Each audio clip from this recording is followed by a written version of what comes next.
Ohio? Ohio? Am I on? Am I live? Can you guys hear me? How's it going? How's it going? Give me 1 second. I forgot the most important part, probably. To capture the game. Ohio, Ohio. Sorry about being late. It wouldn't be an art stream if I wasn't a little bit late, right? Today, what I've been wanting to do all month or so is to be playing like a bunch of short, random visual novels that I found on Steam. Today we'll be starting with Please Be Happy. The title just gives me like good vibes, and it looks really cute. The games I'll be playing today, I don't really know too much of what to expect, so please bear with me. A lot of the games are either in development or stopped being developed. Yeah, so I can't speak too much about the quality. I just hope that it'll be fun today. That's what I want to do.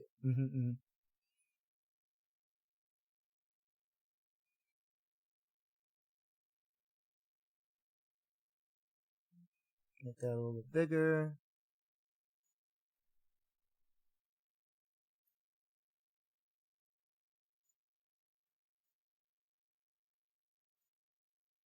There we go. That should be good, right?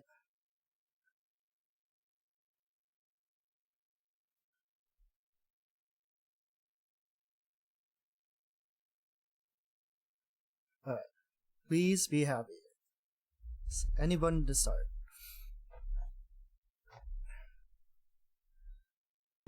Alright. There's the music. Sorry, almost forgot. I always forget. The music, so like just starting up, the music is so calming. It's so nice. I feel really relaxed. I might fall asleep again. I hope that doesn't happen on stream, of course.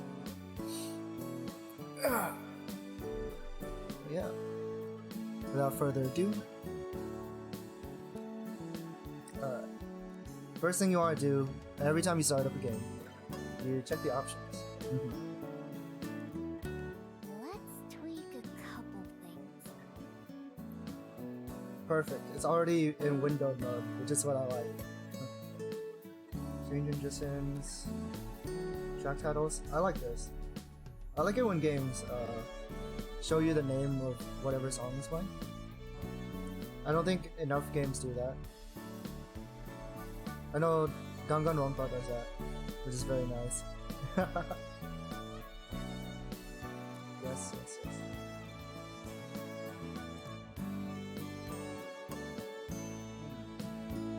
What are these fonts? Let's just keep it default for now. Is the volume okay for you guys? I kind of turned it down. I already adjusted it on my PC. Let me know if it's okay on stream.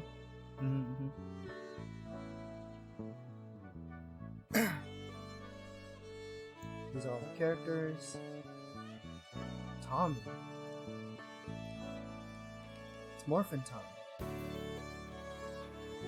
Probably shouldn't check these. Probably spoilers. Okay. Looks good to me. New game. Let's go. How do I do this again? Actually, let me adjust the settings. I feel like the music is a lot louder than the voices.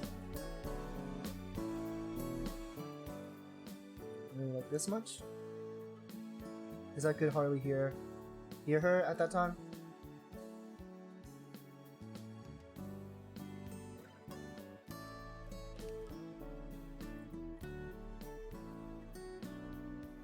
Skip even faster. Skip directly to the next choice, or unread dialogue by right-clicking skip in the quick menu.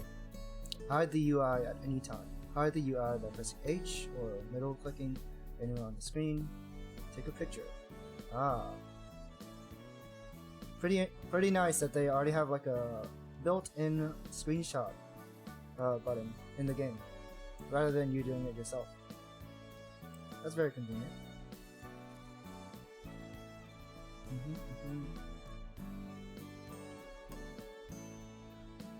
Yes, good. Having a log is very important for a visual novel.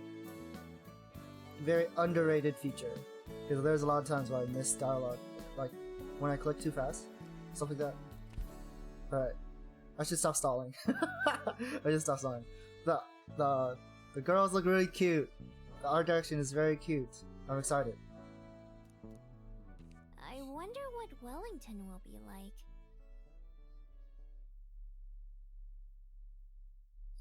Fog settled over the forest, far from the villages and towns, and with it came silence. Birch trees shivered, pondering the weather, and dropped their leaves in fright. Streams bubbled, unseen by man, and babbled like the birds in the trees. In the middle of the forest was a grove, and in the middle of that grove was a log. It had been years since it had fallen. Once one of the proudest trees around, and now in death, was home to an abundance of life. A line of frantic ants ran to and fro. Mushrooms, cloud-like and pillowy, sprouted across one side, like a footpath for fairies. Nearby, an old toad flopped contentedly in the mud, and inside the deep, damp hollow of the tree, something slept. A traveler strolled into the grove. Their steps were slow and tired. They spotted the log with relief, like greeting an old friend. Weary from the day's journey, the traveler sat to take a rest. Whoosh! With a scrabbling of nails on rotten wood, a shadow bolted from inside the log to the tall grass nearby. The traveler watched, the brush rustled as a faint patch of fur appeared within.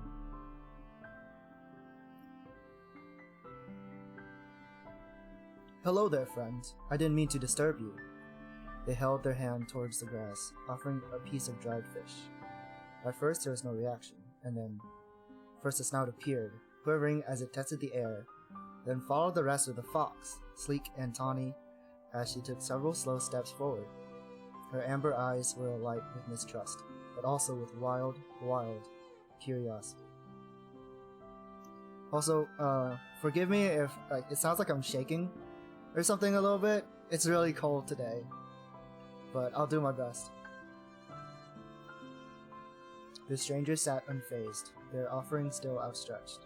They dared to meet the fox's eyes, and in that glance, felt something kindred. As the fox closed her jaws around the gift, a bond was made. Maybe we aren't so different, you and I. The traveler returned the next day, and the day after that. Each day, they brought some treat for the new friend. Each day, the fox's steps grew a little more trusting. I actually downloaded this game quite some time ago, so I don't remember what it's about. But we'll figure that out as we play, right?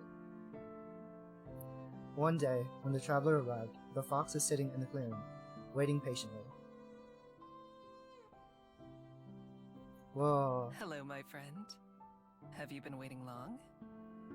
No, not that long. I just got here. The fox peered up at the traveler. Her amber eyes were warm and trusting. She accepted her gift of meat, gnawing at the traveler's feet then and there. The traveler sat, imprinting into their mind the feeling of the wood beneath them, the clean air around them, and the tender bond of companionship. Where is your home, little fox? Is it here in this grove? Or do you come to see me too? This will be the last time, I'm afraid. Because I'll be going home tomorrow. Home is such a small place compared to the rest of the world. Yet, it's some place I can't wait to return to. I wish I could bring you with me, little friend. I wish that you could see the world too. Your home is all around me though, isn't it? It's wherever the trees are, wherever the leaves fall. Little fox, perhaps it's you who's the more fortunate of the two of us. All too soon, it was time for the traveler to go.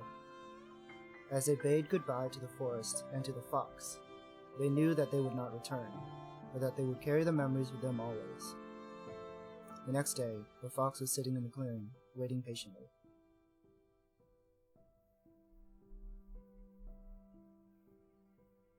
We've now docked at Wellington Skyport. Oh? Thank you for flying with Kiwi Airlines, and we hope to see you again.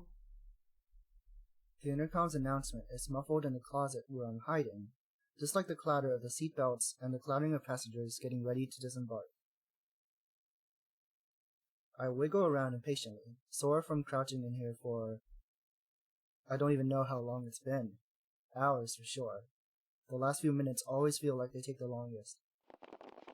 A parade of footsteps begins to pass by outside my door. It's time. I listen carefully, waiting for a gap in the crowd. When it comes, I stand up and push the door open in a single movement. I give a wink to the shocked-looking lady that I stepped out in front of. She doesn't even have time to gasp before I'm out of her sight. Humans, they're always kind of slow. I nod at the smiling flight attendant as I pass her by, and then throw up my hood to cover my face. It's been a while since I last flew, but it doesn't seem like things have changed much. It's always been harder to sneak on than it is to sneak off. I follow the crowd to the end of the walkway and step out onto the ground. After a long stretch, I take a deep breath and savor the fresh air after being stowed away for so long. Wellington Skyport, New Zealand. I made it. Oh, she sounds adorable.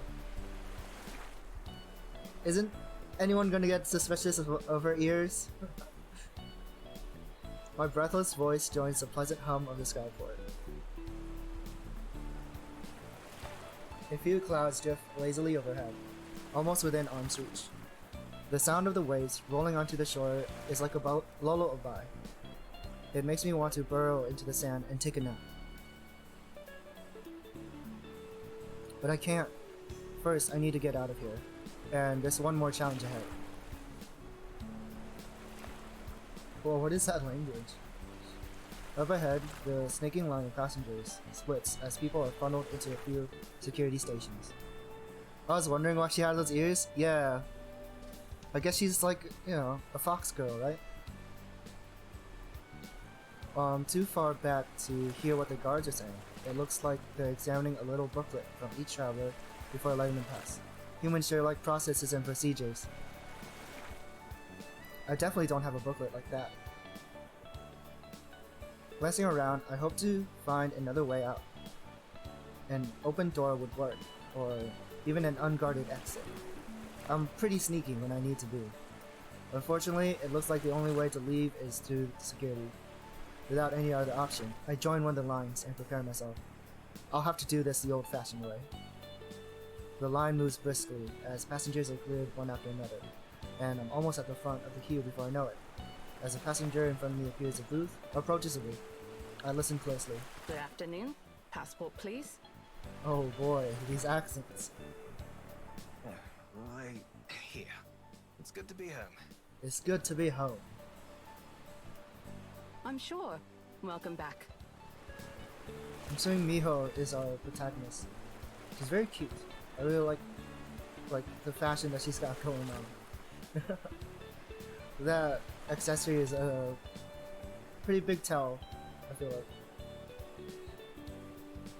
Well, besides the ears, of course. He stamps something in the man's booklet and then hands it back to him, and he continues on out of the skyport. Next. That's me. I don't know what they do to people without any papers, but I don't want to find out. I'm sure it involves lots of questions, being escorted around, and other unpleasant stuff. Casually approaching the gate, I put on the brightest, friendliest smile while keeping a slight distance. With my breathing steady and tail calm, I'm sure I put on a convincing act. Passport, please. Of course. I fumble around in my pockets, pretending to look for my passport. Instead, I grab the useless, clunky phone that I've been carrying around and let it clatter to the ground at the guard's feet.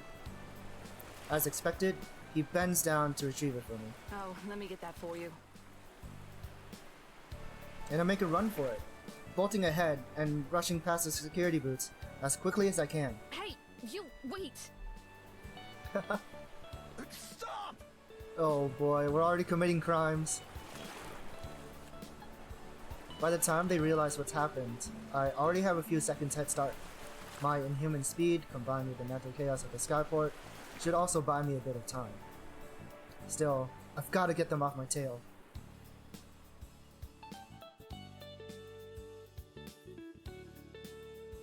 Oh, this is our map. Welcome to New Zealand. Menu. I guess I'll save. Bam. Dashing through the skyport doors and out onto the road ahead, or outside. I don't even have time to take in the city. Without stopping for breath, I run into the narrow streets while weaving between cars and shocked bystanders. Being seen by so many people like this is annoying, but it won't matter by tomorrow. Putting the thought out of my mind, I vault over a low wall into a nearby alley and land in a crouch. Out of sight, but only for a moment. I close my eyes and relax my muscles. All feeling disappears except a slight warmth against my neck. My secret weapon. The unremarkable looking necklace is one of my only possessions, and by far the most important. The oddly heavy beads strung around my neck begin to heat up in response to my will. A soothing warmth flowing through my body. My hands and feet began to morph first, the fur chasing up my arms and legs as they distort and shorten. This sensation was so bizarre the first few times I tried. It's amazing how it's become second nature by now. Closing my eyes, I let my body and head shift and turn. The face is always a little uncomfortable, my once human face shifting and lengthening into a snout with some difficulty. The process complete after barely a few seconds. I open my eyes not as a human, but as a fox. Wow, there she goes. I dart away without a second of thought. Far quicker on four legs than I ever could be on two. Obstacles like the stack of garbage cans ahead would be a pain to get past as a human, but instead I'm able to flit between the gaps without slowing down. That's her! I know it! Sounds like the security guard hasn't given up on me yet. I pick up the pace, running as fast as my paws will take me. His heavy breathing gets farther and farther away, and in just a minute or two, I know I'm safe. I don't know where I am, but it's not like I knew where I was when I started running. I almost feel bad for the guy who's chasing me. He never stood a chance. Even in the crowded city streets, there's no way anyone or anything can outrun me. The wind just wishes it could keep up with me. Comfortable that the danger's past, I slip into another alley. Once I'm sure that I'm alone, I close my eyes and concentrate on the form I want to take once more. The familiar flowing warmth runs through me again, my body stretching and deforming at my command. A few seconds later, and I open my eyes to glance at my human hands. Better luck next time. So cute.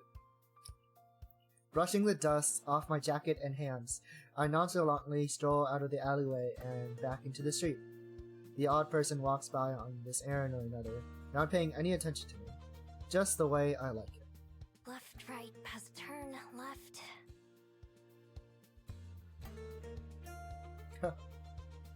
Mapping out my path in my head, I look for a way to the main roads. It'll be easier to get my bearings there. I pick turns at random, without any real destination in mind. When I decided to make the journey to Wellington, it was pretty impulsive. I'd overheard another pair of travelers talking about it and how beautiful the city is. It is. With a moment now to take in the scenery, I can see they weren't wrong. The streets around here seem like a mix of homes and businesses. Everything is very colorful. Even the brick walls are covered in pictures and paint. In the distance, I can see green hills that are lined with houses, as well as green hills that are completely empty. There are a lot of hills, now that I look around some more. From just a few streets away, the sound of pedestrians and busy intersections floats my way. I head in its direction, taking shortcuts through yards and driveways when it's convenient. In one lawn, a big dog growls at me as I walk past, but when I transform and growl right back, he tucks his tail and runs away. After squeezing through one last narrow side street, I finally emerge onto what looks like a main road. There's no cars here, but tons of people on foot. There are brightly colored signs and decorations on most of the buildings. In the middle of the street, there are fountains and benches and trees and all kinds of stuff. The best part is the variety of stores. When I stroll past a few of the windows and peek in, I can already tell that I'll be able to do most of my shopping around here. There are stores with food, with clothes, and with just about everything else. I don't have any money on me, but that isn't exactly a problem. What is a problem is that it's too crowded. Dodging a couple security guards is one thing, but trying to escape down a busy street with lots of people could be too much even for me. I'll just have to remember where this place is and make another visit later, after all the shops are closed. Then, a man in a bright coat hurries past me, talking loudly on his phone in a language I don't recognize. He's so distracted that he doesn't even notice when his wallet falls out of his pocket and onto the sidewalk. I notice, of course. Seizing an opportunity, I zip over and snatch it up, prying open the black leather pockets I find. Score. More crime. A couple of bills and what I figure is the local currency. I slide the money out and into a pocket of my jacket. By now, the man is so far ahead that he's almost out of sight. I have to hurry to catch up to him, to give him back his wallet, and he barely even says thank you. I should have just kept the whole thing. Yeah. Some people are just not grateful. Maybe you should have kept the whole thing. It's only fair that I get a little something for myself, since it's not like he would have ever gotten it back without me. I head back to my bench and inspect my prize. Is this New Zealand dollars? I've never seen what they look like. A blue bill and a brown one. These feel sturdy, nothing like the paper I expected. 1, 0, 10, and 5. So 15. 15 isn't much. I definitely should have kept the whole wallet. Oh well, at least this should be enough to buy myself something to drink. My thirst is starting to get the better of me, as I haven't had anything since I snuck onto the airship. She called it an airship.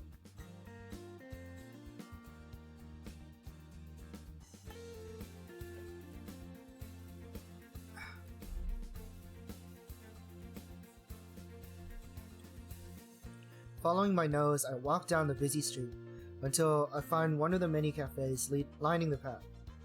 The sign hanging above its front door has a picture of a bell on it. It's a cafe. Oh, I love cafes. They're usually like so small and cute. A charming little chime rings out from above the door as I enter. I can't help but savor the wave of refreshing cool air washing over me, which is all the better after so much running. Hiya! Welcome to the Bell House. Whoa, she has a very interesting hairstyle. The barista behind the counter is the only other person in the store right now.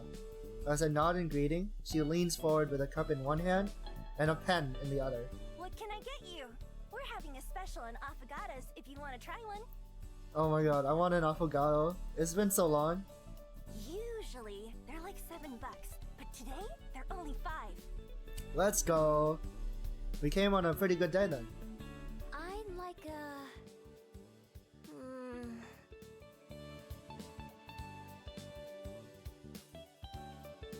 I'm not sure what an affogato is. Isn't that a vegetable?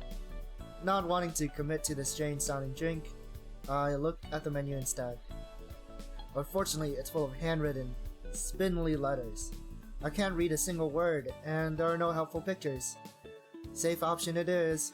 I'll just have a vanilla latte. Boring. But okay. What? You can't say that. She really wanted to sell her an affogato, I guess. Miho. Miho. It's my first time testing out how that name sounds, and I decide that I like it. I decided on the airship that was the name I would use here in Wellington. I've used so many names. Yeah, that's what I was thinking. They look like ears. They look like ears. I don't think she's also an animal girl, but we'll see. I've used so many names throughout my life that I can't remember most of them. For each new city that I visit, I come up with something new. Foxes don't have any use for names, so nobody ever gave me one. She scribbles something on the cup with a black marker. If that's how this name looks, then I'm even more pleased with it. $4.50, please. $4.50. I hand her the brown bill, and she gives me back a big coin with a picture of a boat on it. Alright. I'll have this ready for you in no time. Thank you. She sure seems enthusiastic. I nod as she spins around and starts working. I look about somewhere to sit. Oh, looking about somewhere to sit, I decide on a seat by the window with the sun pouring in. Near the entrance of the cafe, there's a wire rack with a stack of maps and tourist pamphlets, so I grab one of the maps before taking my seat. This cafe is big and bright, with plants everywhere. They're on the walls, on the floor, and on the ceiling. Most of them are real and vibrant, obviously being well cared for. Even the lights that hang down from the ceiling have glass ornaments with little shrubs on them. Yeah, I noticed that. It's kind of crazy. Seems like I made a good choice coming here. Any place with a bit of nature in it is more comfortable to me than places without. I guess I should find a place to stay. Looking down to the map I took, I trace the path I made from the port to this cafe. It's useful, but it doesn't really tell me anything helpful about the houses in particular. I'll need to find a higher vantage point. I've moved my finger along the hills I noticed from outside, following the little brown path to a patch of green with a little mountain icon. That should work for now. Miho! My ears perk up, right as the barista arrives and places my drink in front of me. Thanks! I reach over and take the warm cup in my hand, but the barista doesn't let go. You ready for the rain tomorrow? What the heck? Let go of my drink, ma'am. What the heck? Huh? It's gonna rain tomorrow. I glance behind me out the window. It's as sunny and blue a day as I've ever seen. How do you know that? There aren't any clouds out there. I'm just good with the weather. Anyway, if you forget, then you'll be sorry. She finally lets go of my drink and heads back behind the counter. People are weird. Does the barista pull that on everyone? Standing on the doorstep, I have my first sip. Oh, this is really good. It's pretty plain, but well made. The coffee isn't too bitter, which is perfect for me. Man, I haven't had a latte in a long time. With a moment to myself, my thoughts turn inwards as I sip the warm drink.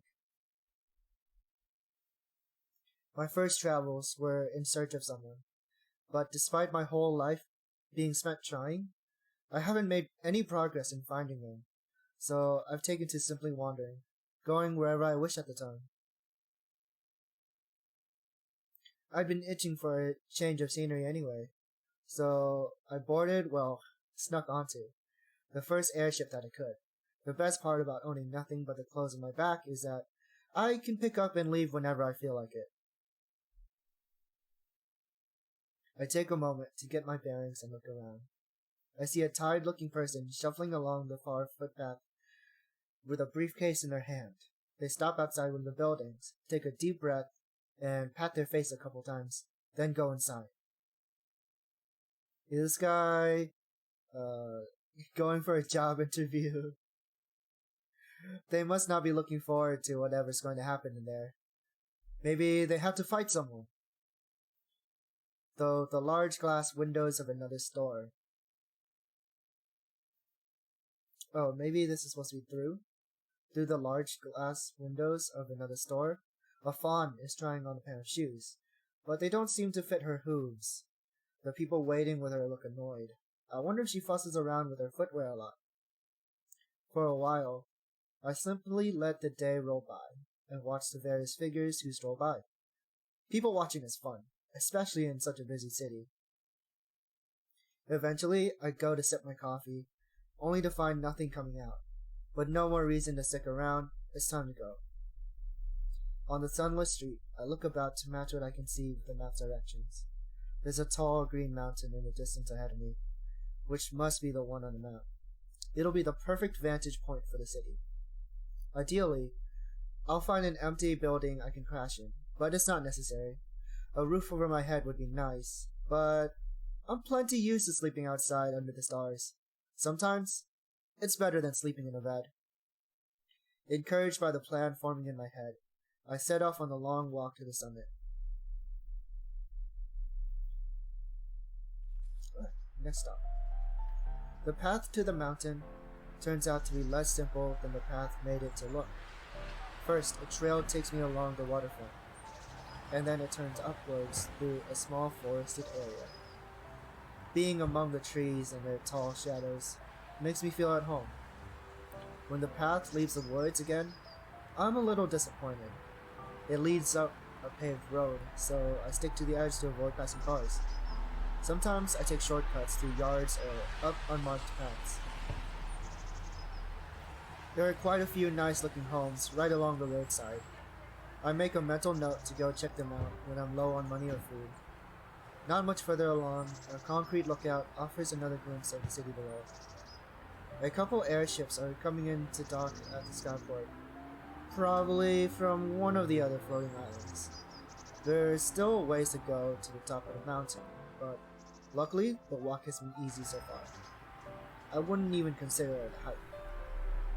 Eventually I reach the final stretch of the road. I can see where it curves ahead to the summit, and I hurry to the end.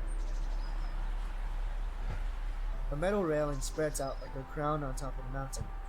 As I go to toss my empty cup away, a pair of chatting tourists pass me by. How far is it from here? Oh, about an hour from the base of Mount Victoria, so a bit further from here.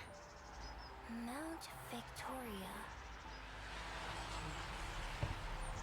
I'm glad to know what this place is called. I say the name out loud to help commit it to memory. Standing at the edge, I'm treated to a wonderful view of Wellington. The city forms a crescent moon shape around the bay, which glitters like a sapphire from up here. The sun is starting to set, and that makes the water even more shimmery. Even more airships can be seen coming and going. I think that I can even see the edge of the floating island we're on, miles out in the open sky. I survey the city, using the skyport as a reference point. From up here, what felt like such a long chase really doesn't look far at all. If I strain my eyes, I think I can even see the coffee shop from earlier. What was it the barista said it was called? The Bell House? It's kind of tough to make out details.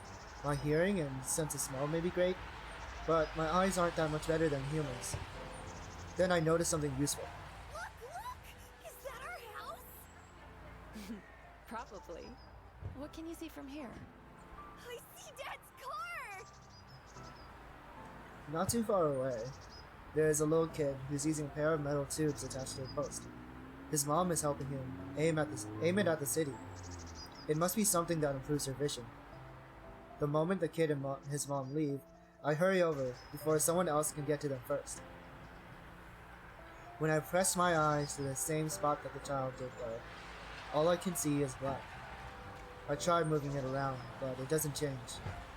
Is this thing busted? Some text is printed on the side. I have no idea what it says. There's a small slot though, with a picture of a coin next to it. Lucky for me, it's a coin that has 50 cents on it. Oh, 50 on it, sorry. I put the coin that I received from the barista into the slot and spin a lever. The machine eats my coin, and then when I put my eyes to it again, Yes! everything looks so much closer now. Even the trees on the other side of the hill appear in crystal clear detail, like I'm standing right next to them. I aim the viewing glasses at the city and look around, trying to find a good place to rest for the night. Houses are a no-go. Even if they look empty or abandoned, you can never let your guard down for a minute. Same with most shops. I don't have enough money for a hotel, and I won't risk sneaking into one of those either. As I'm studying the sights, trying to memorize as much as I can, there's a clicking sound, and once again the view goes black. Stupid machine! I smack it a couple times and check again, but I still can't see anything. Well, whatever. While the image is fresh in my mind, I sit down on a nearby bench and pull out a pencil and some crumpled papers from my pocket. I always carry a few with me.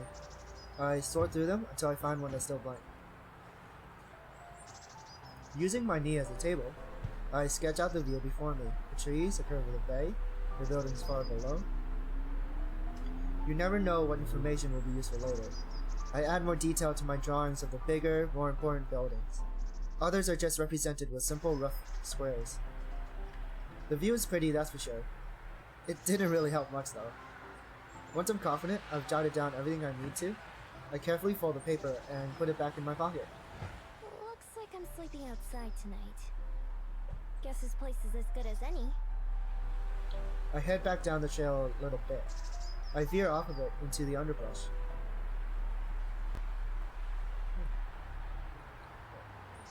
Next scene. Not perfect, but it'll do.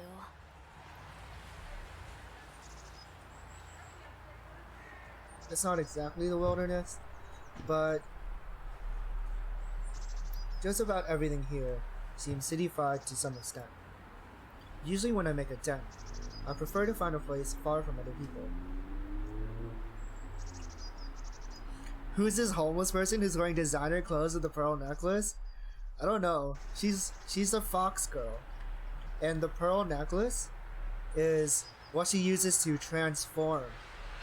So there is a reason why she's dressed this way. As for the rest of her clothes, I don't know. But she is pretty stylish, isn't she? Despite being, you know, a wild animal. A place where nobody will find me. I doubt I'll find anything perfect, but this is good enough. It's fine. Can't afford to be picky. Can't afford to be picky. Once the trail I was on is out of sight, I transform again. My neck gets warm as my beads activate, and a few seconds later, I'm on all fours. As a fox, the sensations of nature are much stronger. The earth beneath my paws is cool and refreshing, and the breeze whips through my fur like a massage. I hurry down a hill covered in grass so tall that it reaches over my head. I can smell fresh water and follow the scent to a small stream where I'm able to parch my thirst. It's just as satisfying as the drink I got at that cafe, but in a different way. And being able to slurp up water is way more enjoyable than having to use a straw, or worse, one of those lids with the tiny holes. For a while, I follow my nose to some berries and some edible plants that'll do for a snack. Unfortunately, unlike the water, foraging is never as satisfying as eating human food. If I want a real meal tonight, then I should pick up the pace before it gets too late. Still, I want to get this done now, while there's still daylight. I keep close to the stream and search for a place where the ground is soft. Before too long, I find a promising area. A small valley with hills on most sides, and thick foliage on the others. I'm still close enough to civilization to hear cars and other city noise, but the area I'm in doesn't seem like it gets visited very often. At the very least, It doesn't really smell like people. The spot that I settle on is a nice mound of earth near the edge of the woods, partially hidden by a tall tree with low-hanging leaves. Even if no one comes by, it makes me feel better knowing that I'll be out of sight. And so I start to dig. My claws rip away the dirt as I bury downwards, widening the tunnel just enough for my sleek frame to fit. First I dig forward, and then downward, widening out an area that's big enough for my whole body to fit. This is something I've been doing my whole life, even back when I was just a regular fox. I think that's why I don't mind it too much. Compared to sleeping inside somewhere, it just feels right to me. It takes a little while, and by the time I'm finally finished, the first few stars have started to peek out from the sky. I shake myself clean of the dirt that sticks to my coat, and then transform back into my human form. Spread this here, a couple of branches here, some leaves there. I walk around the valley a bit, checking from different angles. Not bad for just an afternoon's work. If you weren't looking for it, I don't think you'd ever notice anything out of place. All that digging has made me work up an appetite, and not the kind that will be satisfied with just a few berries. Ugh, I'm so hungry. I haven't had a real meal since yesterday. My stomach rumbles painfully. I've been just so busy that since arriving here in Wellington, that I kinda just forgot how hungry I was. I'll grab some human food back in town. Casting one last glance at my afternoon's work, I set off towards the city. Work never ends. Time to get some food! I'm a bit disappointed when I finally get back to the busy street from before. I was hoping it would be emptier now, and that all the stores would be closed. Turns out I was half right. A lot of shops have gone dark for the evening, but there are just as many people walking around now as there were earlier. In fact, there might be even more. The patio of a restaurant has a bunch of tables full. A mermaid is sitting in the fountain I sat by earlier, chatting with a cyclops. Even the cafe that I visited is crowded now, with a line almost out the door. Okay, what the heck? Are there like... Is this like a fantasy world? I thought like she was like the only like weird person around, but maybe not, because I did hear her mention a fawn earlier. Yeah, what gave it away?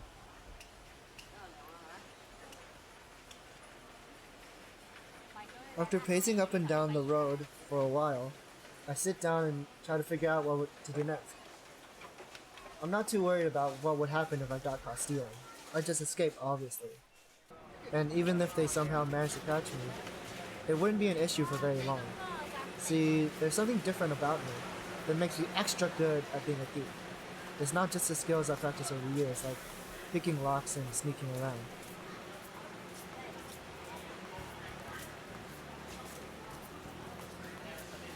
I think the sound effects might be a little bit loud.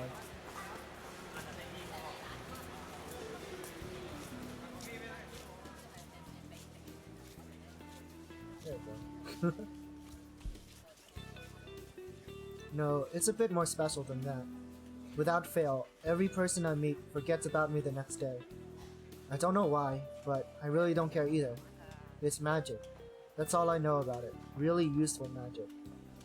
Everywhere I go, no matter how careless I am, all of my problems are solved by the next day.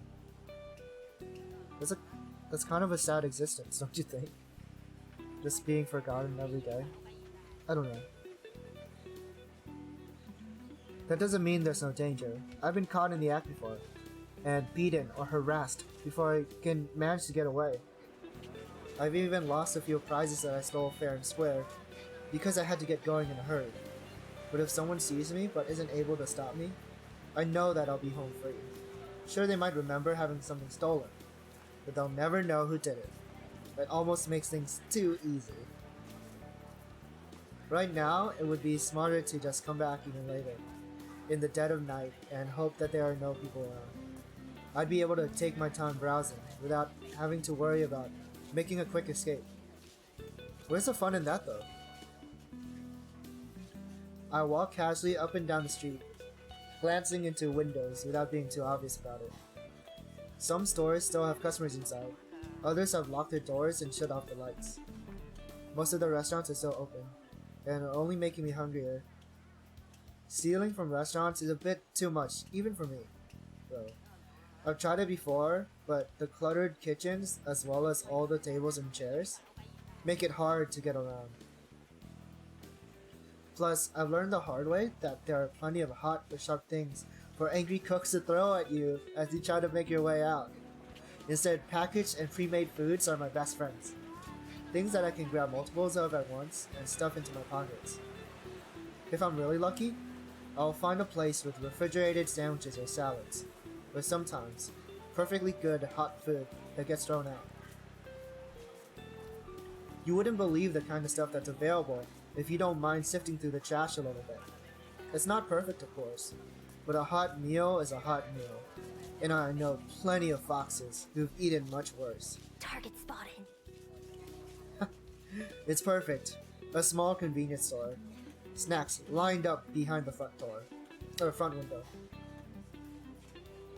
Even better, the stores on either side of it are closed too, so there's not many other people in the area. What the heck? Thank you for the raid, Matty Catty. Welcome, welcome. My name is Art Sounds. I am a lion VTuber, although I might not look at it. Right now, I'm a slime. I do the art on the Twitter, and I make the funny sounds on the Twitch. So welcome in. I hope you guys have a good time. Today, we're just going to be doing a little bit of relaxing. I'm just going to be reading some visual novels. What kind of flavor is that? I don't know. Makes me think of like cherry or raspberry, something like that. Maybe even Kool-Aid. Whatever you think it is, it's probably the right answer. Yeah, welcome in. Welcome in, Bingo Congo Dongo. Welcome in, Clockwork Legacy. Raspberry sorbet, yum. Yes, raspberry sorbet is yum. Reminds you of strawberry shortcake? That's a good guess as well. Welcome in, New Party. Welcome, welcome. Locked, huh? Not surprising. I head down a nearby alley and find the back door, which is probably where they bring in new products. The alleyway is dark to begin with, and my dark clothes help me hide even better. I glance around the alley, glad like always for my excellent night vision. Nobody's watching, nobody's even around. I pull my hood up over my ears and tuck my tail between my legs, leaning against the sturdy door. To anyone not looking closely, I'm sure I appear as nothing more than a shadow. In case you're wondering what I'm playing, I'm playing the demo for a visual novel that's called Please Be Happy. And I don't know too much about it, but right now I am a fox who can change into a girl, and she's basically wandering around looking for someone she's met in the past. I dig around in my pocket until I find my trusty lockpick, and then set to work on the door. It isn't a complicated lock at all, just a regular keyhole. With a click, the latch springs open, just a few short moments later. Bingo. Bingo.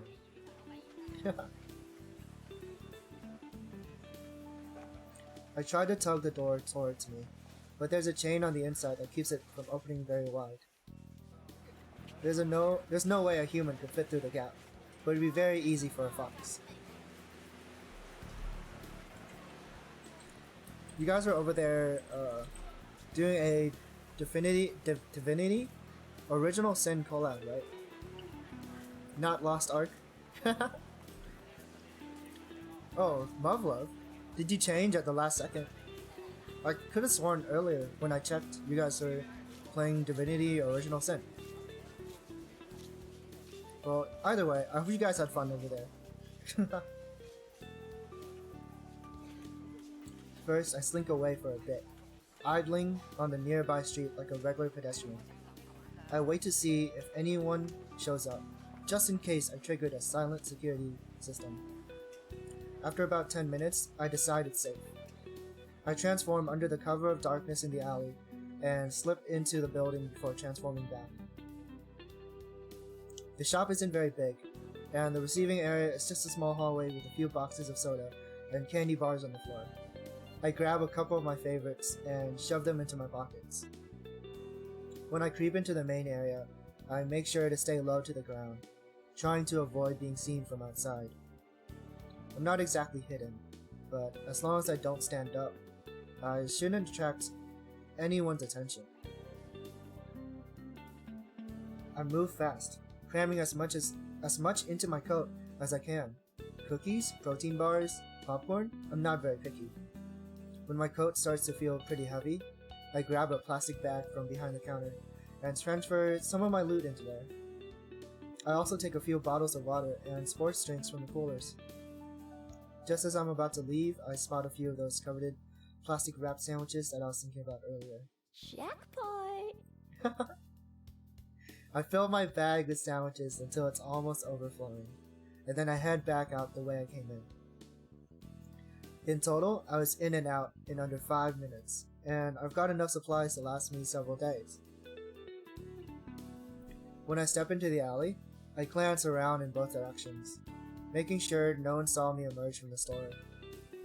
I don't see anyone, but my neck prickles, as if someone is watching me. I sniff the air, but don't notice anything out of the ordinary. Nothing that wasn't there before. Still, suddenly there's a flap of wings, and a bat flutters past from out under the shadows. It goes right over my head and disappears from sight up the street. Oh, that's it? I let out the breath that I've been holding and start making my way back towards the mountain where I made my den. I let the bag swing from my arm as I walk, whistling a song I heard earlier. I'm not able to keep a smile off my face. All in all, not a bad first day. I've got a nice nest, food to spare, and He can plenty of read? places to explore Damn. tomorrow. Yeah, I can read. I read sometimes. Welcome in, Flip. Welcome in. Yeah, today we'll be doing a little bit of reading. There have been plenty of days in my life where I had none of those things.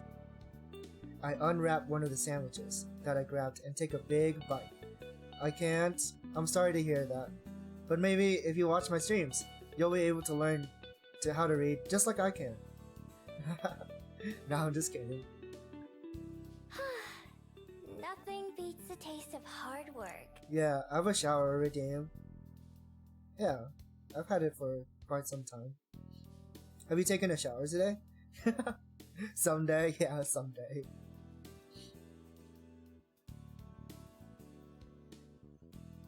I hope Wellington continues to treat me well while I'm here. So tired. Do one push-up? Okay. Give me just 1 second. Might as well stretch right before I do this push-up.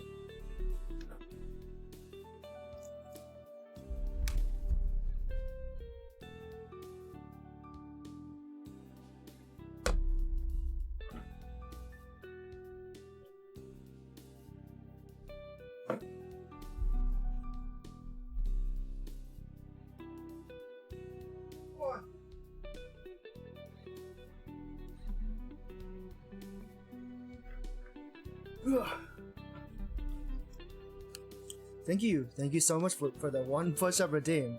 You think I died? No, I didn't die. Thank you though. Every time I do one push-up, it gets a little bit easier. Maybe someday it'll be 2 push-ups. I'm gonna sleep so well tonight. I unpack everything that I got from the store, as well as the treasures that I always carry with me. My lockpick, my wallet, and a few pretty stones. The only thing that I leave in my jacket is a small scroll. Can't get that. Yeah, damn 1 rep is security. 1 rep.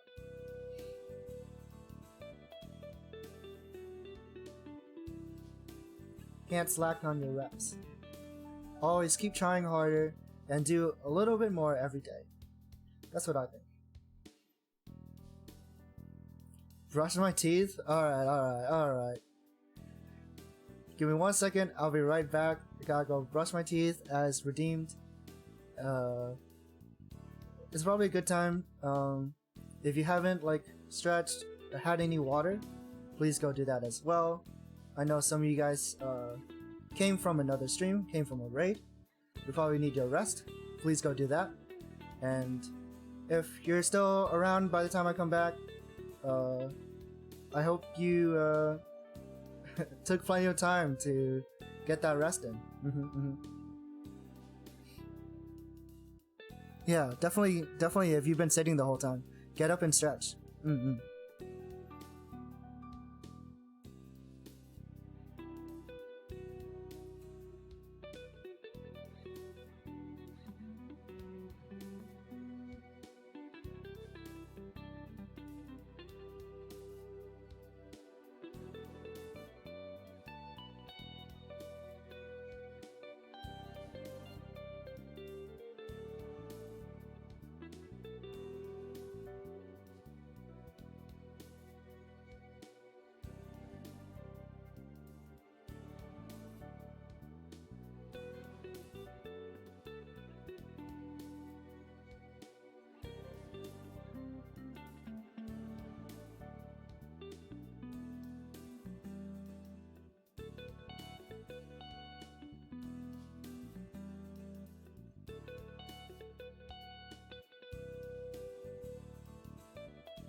Hello, hello. Alright, I'm back. I hope everyone had enough time, get up and stretch, and especially brush your teeth as well, if you haven't. Should have brushed your teeth along with me. Anyway, let's get back to the game. This one is much simpler and shallower, and I bury some of the snacks that I stole before covering them back up with dirt. Not like anyone's gonna come by and swipe my things, but better safe than sorry. I stole this myself after all.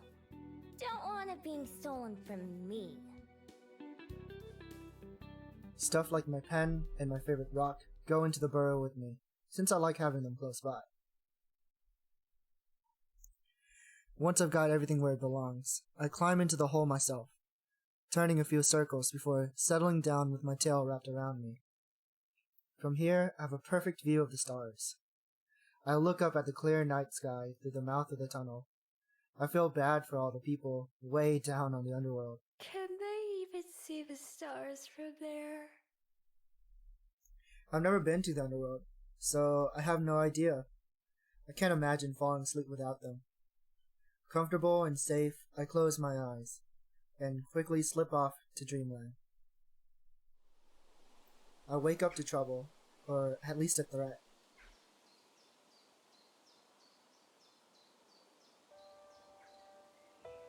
I'm sure it's only morning as I peer out the burrow's entrance, but the sky is already dark and foreboding. My attention moves from the ominous rain clouds above to the trees outside my den, their branches shaking in the strong breeze. I can't believe that girl from the cafe was right. I climb up the tunnel and out into the open, sniffing the air. It just tells me what I already know. A storm is coming, and fast. But also, another scent plays on my nose, one so faint that I almost brush it off before taking another smell. Surely I'm wrong. There's no way that... Lowering my snout to the ground, I investigate the area, and then decide that I'm right. I change into my human form and look around. Someone's been here. Uh-oh. I wonder who could have been here. Yes, someone's definitely been here, but the scent isn't humans. It's vaguely familiar, but at the same time, not like anything I recognize. And it definitely wasn't here when I went to sleep. They must have come here in the night and stopped right outside my den. Were they watching me sleep? Oh crap! As a fox, I dive back into my hole to make sure everything's still there. My heart pounds in my chest, but nothing appears to be missing. I also check the spot where I buried my stash from last night, but that hasn't been disturbed either. I breathe a sigh of relief. If any of my stuff had been stolen, I'd be so mad. But that still doesn't answer the question of what they did want, and that's even more concerning. I'm a pretty light sleeper, and usually the slightest sound or motion will wake me up. So if someone was able to sneak up on me, even I have to be impressed. Impressed, and a little bit worried. I've got a more pressing issue right now, though, and I stare up at the sky in disappointment. Ugh, I hate the rain. I would have found a different place to make my nest and hide my supplies if I'd known this would happen. Instead, both my burrows will probably just be piles of mud by the end of today. I should have found a place with a roof after all. I fill my pockets with my most important possessions and some of the food I grabbed last night. Everything else I wrap as tightly in the plastic bags as I can and bury them in my den. Hopefully I can find somewhere fast and then move everything else over before it gets ruined. An abandoned house would be perfect, or some other place where I'd be able to hide. After finishing packing up, I'm just about to get going when a loud flapping sound overhead catches my attention. I expect it to be a bird, but instead, it's yet another bat. This one is even bigger than the one I saw last night. Its wings are way longer and noisier. I can even hear it squeaking something as it flies past. Some people say bats and foxes are similar, but I don't see it. I watch it fly around for a little while, before it takes off towards the city. Maybe it knows somewhere to stay. Guess I'll follow it for now. A couple times. Who says that? I don't know who says that. That's the first time I've heard it, but I can definitely see the similarities, because both bats and foxes tend to be shapeshifters.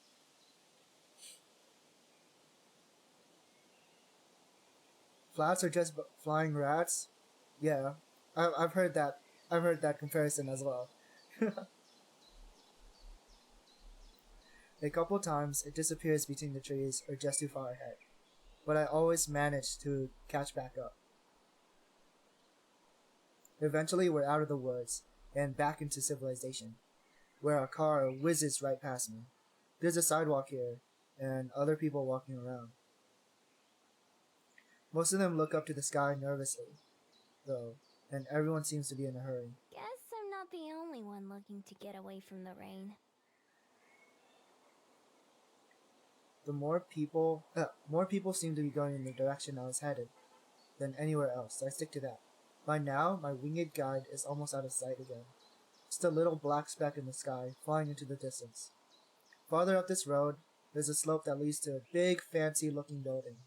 It doesn't look like a shop or a restaurant, at least not one that I've ever seen. But there are so many people going in and out that it has to be open to the public. That's good enough for me. It'll give me somewhere dry to spend some time, and maybe I can learn something useful. Plus, places like this usually have plenty of valuables inside. If I'm lucky, I might be able to find something to fund my next few days. After all, the bigger the target, the less likely they are to notice something missing. The sturdy oak door isn't as heavy as it looks, a firm push being enough to keep it open. Gingerly stepping inside and out of the rain, I'm greeted by books. Lots of books. Books on shelves, books on tables, books on the floor, books everywhere. The place even smells of musty old paper, and the dozen or so people inside are mostly leafing through pages in the aisles.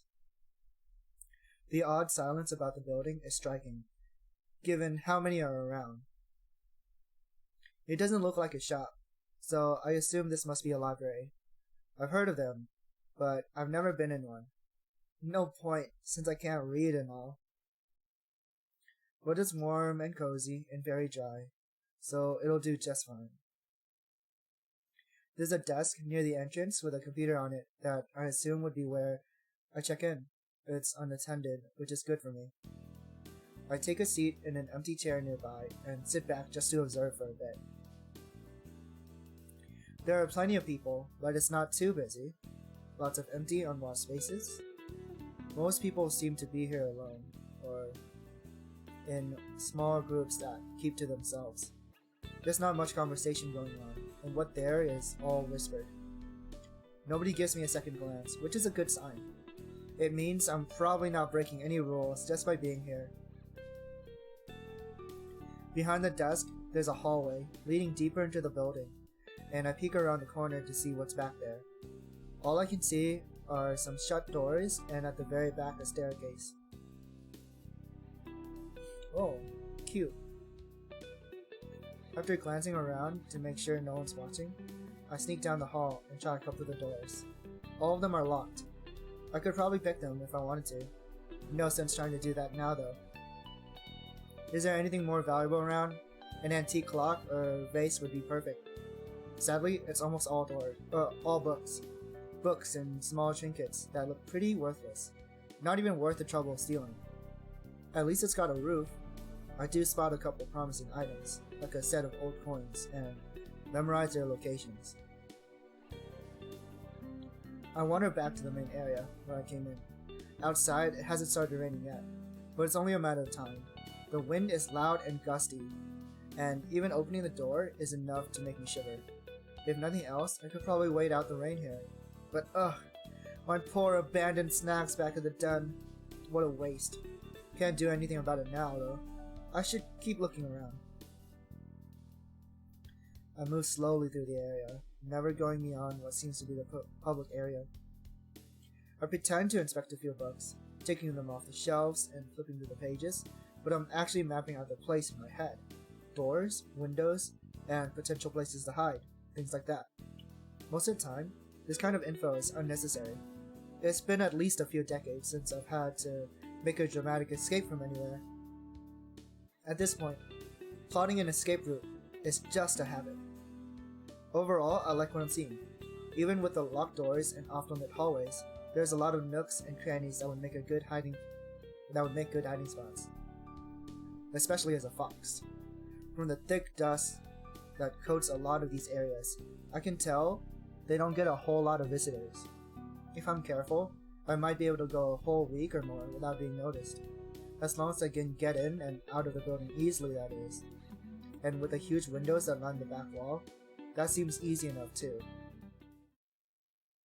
I weave around a couple shelves that are taller than I am, heading for the far back corner. I peer around the corner of the last aisle, just to make sure I'm alone. But I'm not. Hey yo? Cute. Glasses! At a small table by the window sits a woman with a small book in her hand, resting against her fingers. She's perfectly still, but mouths the words on the page as she reads, like she's tasting them, instead of just seeing them. Her expression has a distant look of someone way off in their own world, far away from this one. She looks so at peace that I think she might belong in that other world. She's beautiful and elegant in the same way as a painting, with the light from the window shining on her like a display. I duck back behind the bookshelf, pressing one hand to my racing heart. My other bumps against one of the books on the shelf, and it falls with a dusty thump. Cursing my clumsiness, I silently back away in case she decides to investigate. But she doesn't leave her chair. I suppose it's nothing.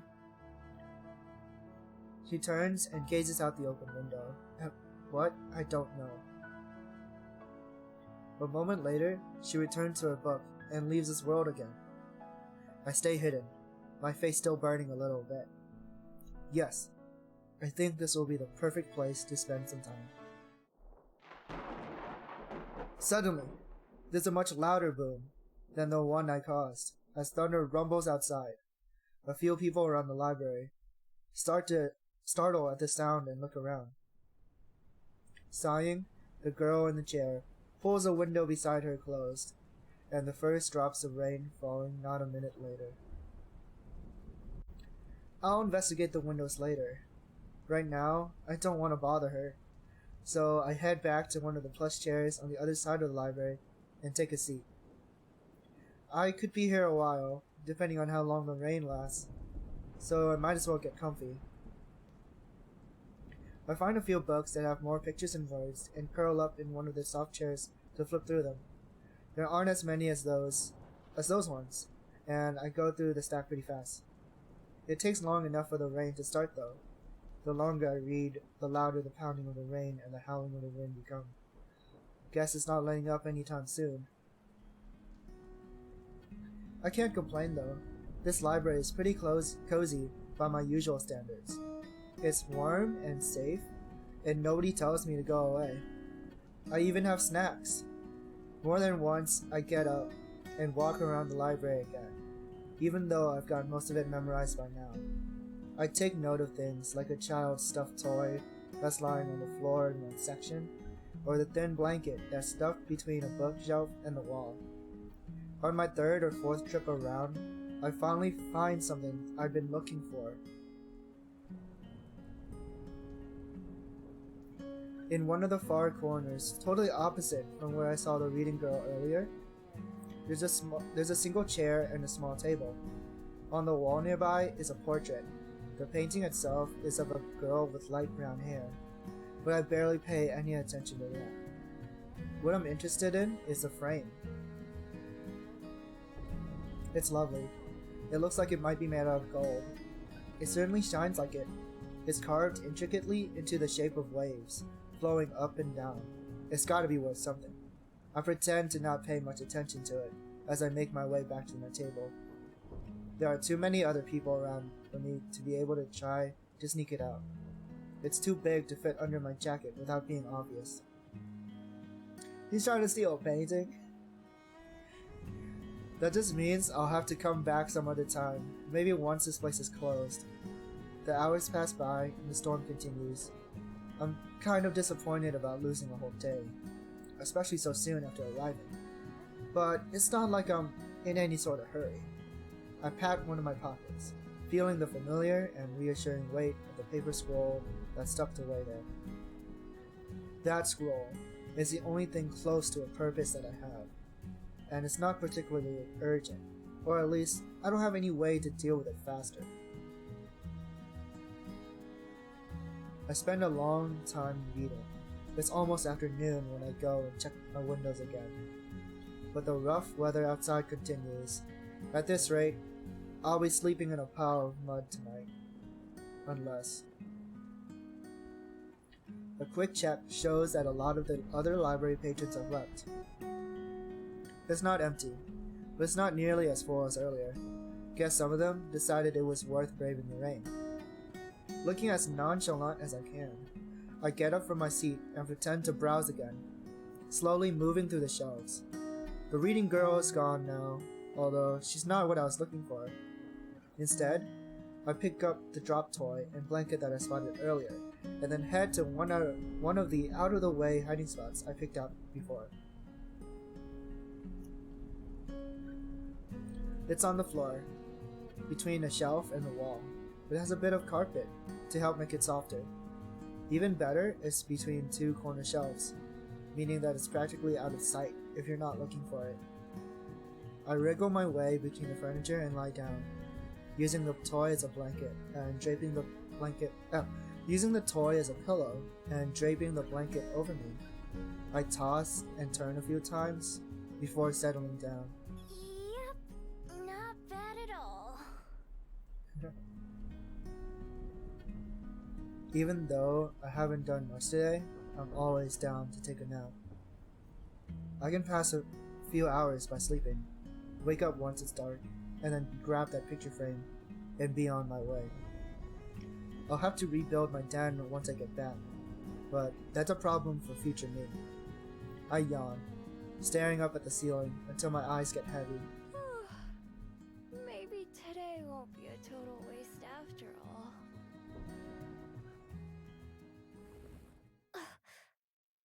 Oh? The soft sound of cloth rustling wakes me from a dreamless sleep. How did someone sneak up on me twice now? I don't know how long it's been. The sky outside has darkened significantly, and now stars twinkle outside the window. There's no time to react as the sound comes closer. I hear no footsteps, but suddenly, a woman steps into view. Her clothes are pure white, making her stand out like a ghost in the dark library. Her cape rustles again as she reaches towards one of the shelves. One of the shelves I'm hiding behind, to be precise. Gingerly, she moves two books to the side, and then slides another book into the space she created. She handles them like precious treasures that might break if she's too rough. I stay perfectly still, afraid to even breathe in case she notices me. Wow, kakoi! Yeah, she's cute. She is on one of the picture frames we saw earlier in the library. I wonder if she's like the owner or something. My heart beats wildly as she slowly and deliberately looks over the shelf, examining their titles before taking a book from the second lowest row. Through the gap she creates in the shelves, our eyes meet in the darkness. Oh no. I tense up as she steps around the shelving between us to get a better look at me, preparing myself to leap away if the need arises. The carefully memorized layout of the library flashes through my mind as I frantically plot the best way to flee. Even as I prepare my escape, I can see her taking in everything about me, The stolen blanket, the makeshift pillow, my generally disheveled appearance. She opens her mouth, and I brace myself for the verbal attack that's sure to come. Hello there. Oh. Oh, that voice. May I ask why you're sleeping on the floor?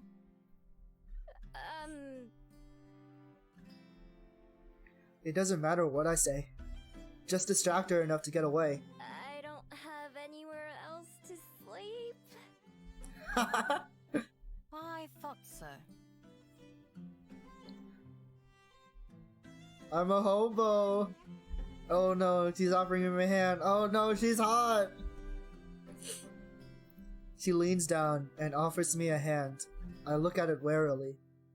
I don't take it, but I slowly stand, letting the blanket fall to my feet and trying to subtly get in position to run. Well, I have an extra room on the second floor that you're welcome to borrow, if you'd prefer that.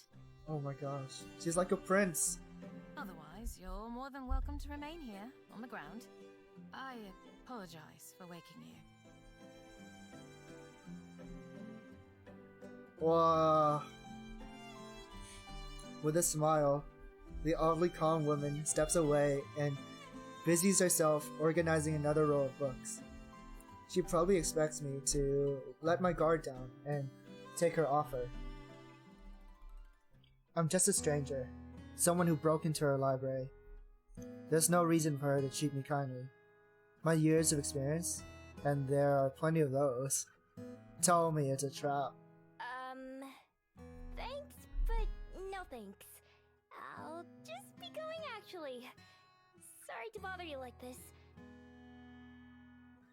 I hurry past her, shoulders tense as I expect her to grab me or try to stop me. She doesn't though. The one time I glance back, she's watching me with a strange expression that I don't recognize. Oh, she looks sad that we left. Come back! You should have taken her offer to stay. When I get outside and away from the library, I breathe a sigh of relief. Whew, that was close. I'm not falling for that one again.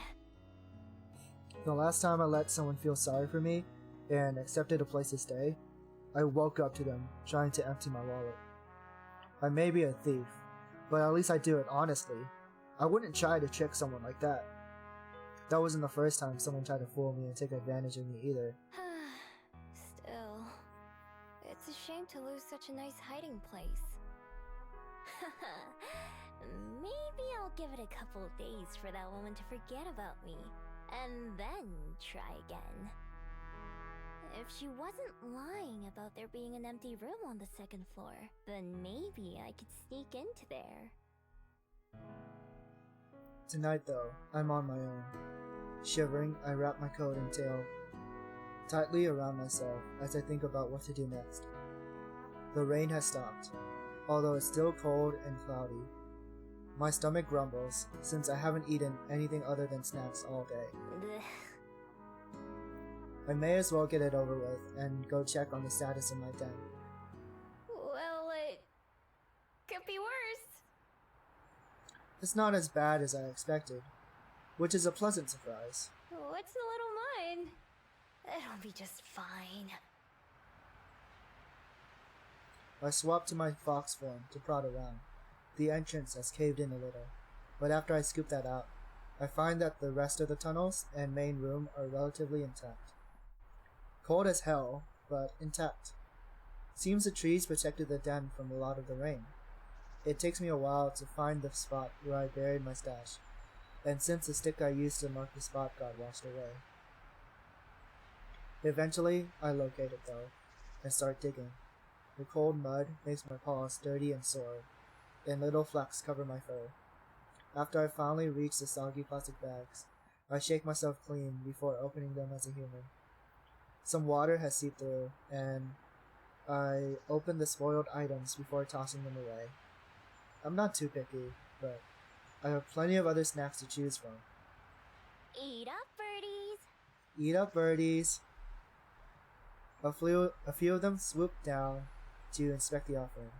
I scarf down a quick meal of cookies and unwarmed soup.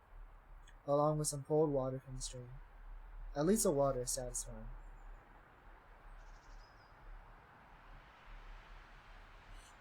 Then, even though I woke up from a nap not too long ago, I shift back into my fox form to crawl into my den and curl up.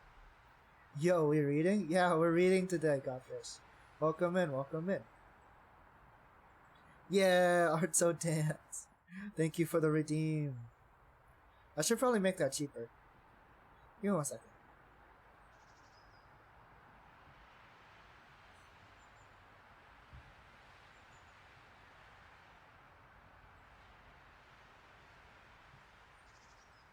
Let me adjust some of my redeems.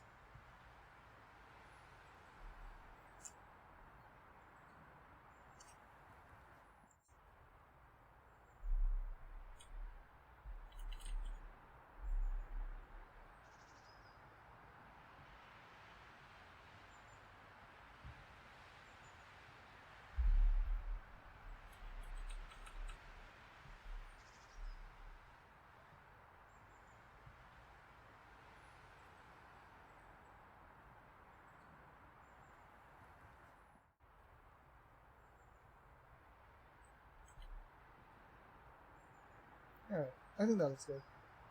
But yeah, welcome in, welcome in. Today we're doing a little bit of reading. I'm gonna be reading like a bunch of like short visual novel demos that I found on Steam that look kind of interesting.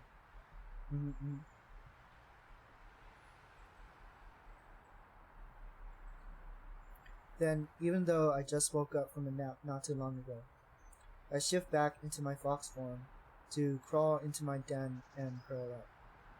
I'm sure it'll be a little while before I fall asleep, but I don't feel like going back into town. I've had enough excitement for one day. This isn't all that bad. Regular foxes without magic powers have it way worse than I do. Although, back when a fox was all I was, I wouldn't have really cared.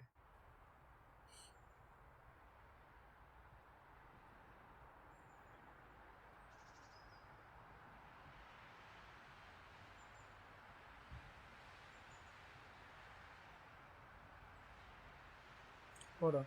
Let me check my my request queue.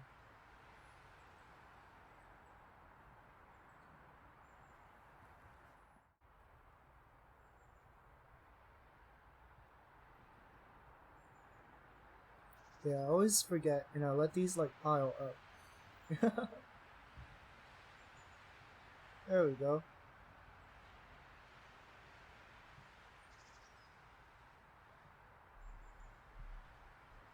To this day, I'm not sure what it is that makes me different. I used to be just like them.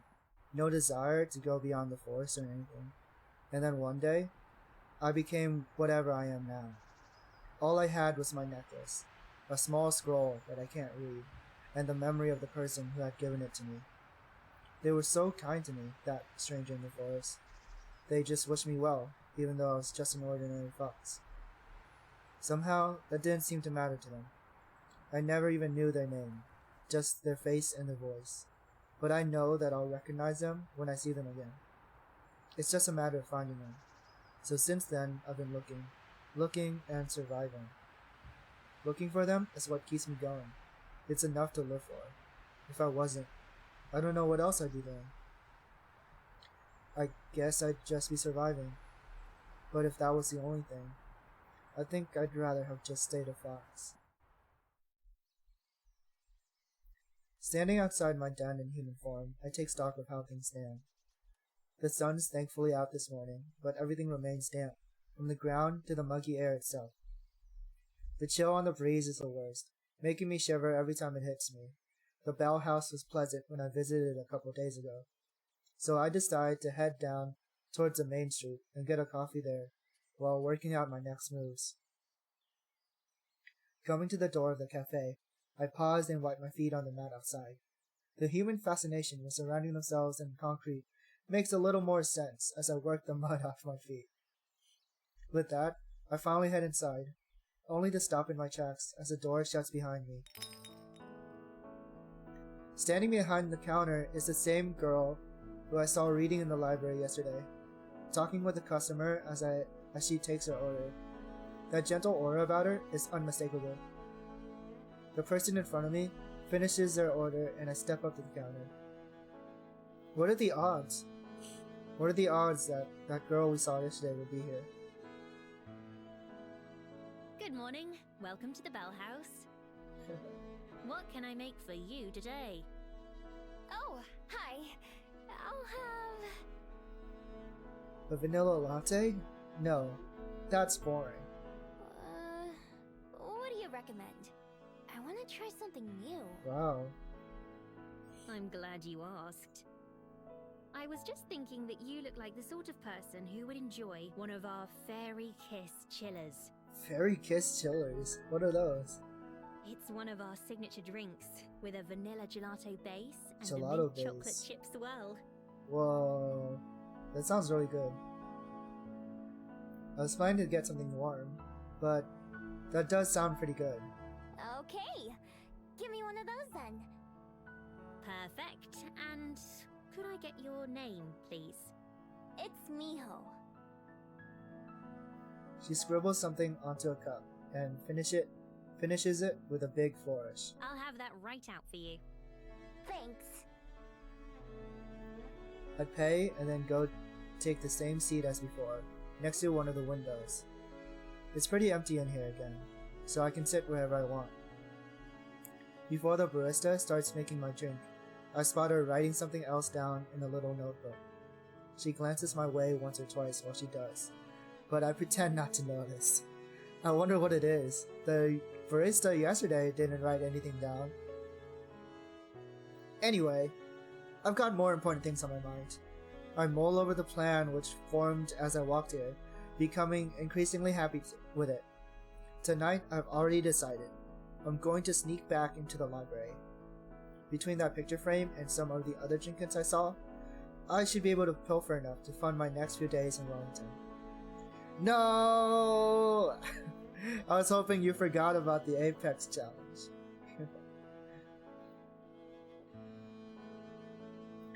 Finding somewhere to sell it should be the easy part. I've got a dozen excuses that I can recite about where the items came from. Dead grandma, spring cleaning, new renovations. Sometimes I try extra hard and pretend that the things I'm selling are really special to me, and earn a bit more cash that way. Sometimes I just take whatever they give me. After years of watching other humans do it and trying it out myself, I've gotten good at pawning items off. I find myself idly watching the barista make my drink. While I do, I practice a disarming smile. Thank you. Wow, so much dancing. All of her movements are quick and practiced, but she has that same faraway look in her eyes that I noticed yesterday. She looks up and our eyes meet. I don't look away, and she turns pink before ducking away behind a machine out of sight. Oh? Huh. Weird girl. Yeah, what a weird girl. Whoa! Thank you for head patting Miho! Thank you, thank you. She definitely looks like someone who deserves head pats. Yeah, that was a nice hit. I turn my head around to look around the cafe, and a butterfly outside catches my attention, so I watch that instead. It flutters back and forth, landing on a flower and resting its wings. Miho! Oh, my coffee's ready. I quickly get up and skip over to the counter. Cup in hand, she starts to head over to give it to me, but then several things happen at once. Whoa! Uh-oh! One of the tassels on the pocket of her apron catches on to one of the drawers behind the counter. She jerks to a stop, eyes wide with surprise. No, she's clumsy! And my drink tumbles out of her hand, landing on the counter with a wet gloop sound as the ice cream splats against it, sending mint green rivers of coffee everywhere. Quick, save the drink! No! What a waste! Oh, I know that feel. A few seconds pass where we just look at each other, neither of us quite sure what to do. and then she takes a deep breath. I am so sorry. I'll make you a replacement right away. Just give me 1 second and I'll have that ready for you. Her words spill out faster than the beverage, making it hard to even understand what she's saying. Her face is bright red as she spins back around and grabs another empty cup. Then she stops, hands hovering awkwardly. Wait, I should clean this up before it dries and starts to go bad. Yeah, you should definitely clean up before you start making the next drink. She hurries back to the mess, wiping at it with some napkins. She mops up as much of it as she can with one hand, and then leaves the soggy paper on the counter while she starts to remake my drink. I'm really sorry. This is such an embarrassment. I don't even know if she's talking to me or to herself. I freeze up for a second, looking for an appropriate response for an apology. I'm not used to people apologizing to me. Oh, it's fine. I'm not in a hurry. Instead, I just sit back down at one of the tables and watch. She makes a drink twice as fast, and then carries it very slowly to the counter, setting it down in a clean spot. This time, she takes a deep breath before speaking, like she's afraid she's going to mess that up too. Alright, here's your drink. Again, I'm very sorry. Oh, this is your first time here, isn't it? I hope it doesn't leave a bad impression. Don't worry, it's not my first time here. Second, actually. Yesterday was the first time. How'd you know? I make an effort to remember as many of our customers as I can, as well as their favorite orders. I believe you can learn a lot about a person from how they drink their coffee. This is true. Well, that's too bad for her, because she won't remember me at all next time. I take a big sip of the drink she made for me. It's creamy and rich and sweet, all at the same time. Whoa, this is really good. It's kind of like a milkshake, but not. But it's not like coffee either. Man, I really want to try it. It looks good. The color looks good. Yes, exactly. I'm very glad that you like it. It's one of my favorite beverages that we serve. In fact, the recipe was my She looks idea. wired. What do you mean wired? What does wired mean? Like out of it? Like high?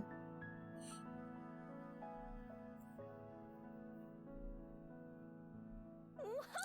Yeah, They should she's put you in charge of incredibly all the caffeinated. recipes. It's like, it makes me think of like, since she described it as not being like coffee, right? There's this drink at Starbucks that parents would always get for their kids, just because it's like, it's kind of like a juice, you know, like that's what they think it is, but no, it's actually like, it actually has like way more caffeine than coffee would give you. It's kind of funny how popular it is among kids, but it's it's probably not a good idea.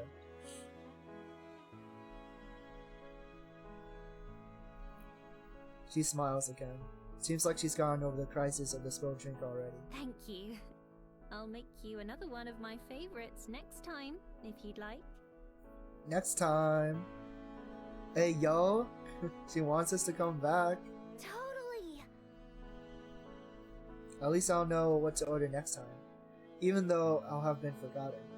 I'm already thinking of this place as my go-to coffee shop, especially since it's in a convenient area. With tasty drinks and cute baristas, I don't have a reason to go anywhere else. A knocking sound from the employee area gets both our attention. Hey, Aspen, can you set another batch of croissants? Croissants. Oh, sure. I'll be right there. Aspen, so that's her name. She calls back over her shoulder and then looks back at me briefly. Have a nice day, Miho. You too. Aww. With a wave, she gathers the trash from the cleanup and throws that away before disappearing into the back. So her name is Aspen. That's a pretty name. I'll have to try and remember that. Getting up from my seat, I decide to head back outside for some fresh air. Sipping my fairy kiss chiller as I go, I head out the door and onto the increasingly busy main street. I really wonder, what was up with the barista from last time? How did she know that it was gonna rain the next day? What is she, some kind of Asper? I already know my plans for tonight, but I've still got some time to kill before then. What should I do? Welcome to the world of Please Be Happy. On the map, you can select locations to visit and spend time in. Just take note though, most locations will pass time. How you experience the story will be up to you. Events that will pass time will be marked with the clock. Or pocket watch? What do you call this? Some events will only show up at certain times and on certain routes. For today, you can see all the events, but in the future, you'll have to pick and choose how you spend your time here. Whoa. So there's actually different things you can do. I wasn't expecting that. I was wondering. Because the story has felt really linear so far.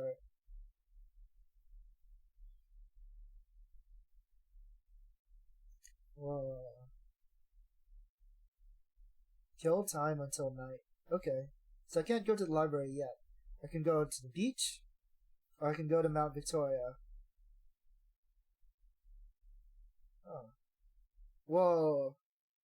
There's like a little silhouette of whoever I can meet here. Let's go to the beach. I guess it doesn't matter where I pick, right? Because they said that I can freely see all the events this time. I'm expecting the real game, you won't be able to. Let me take a sip.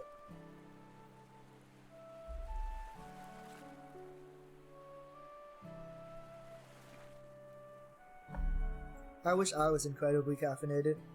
I mean, I had coffee today, but man, I just crave more coffee. I still have a little bit of coffee left from what I made this morning, but this game is making me crave just a bit more coffee. So depending on how I feel, I might want another cup later.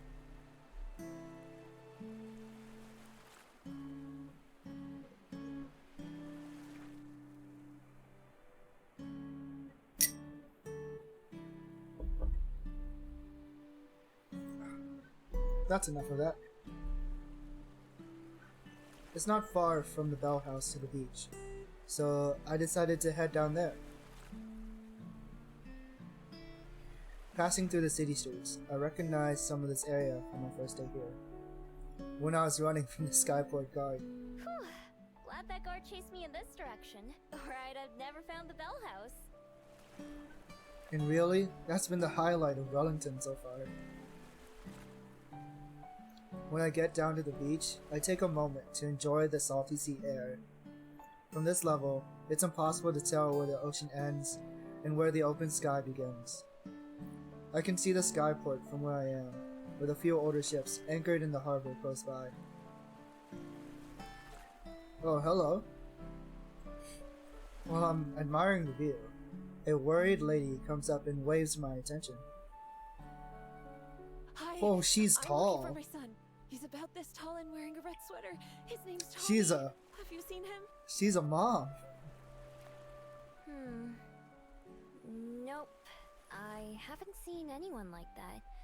I just got here. Okay, thanks.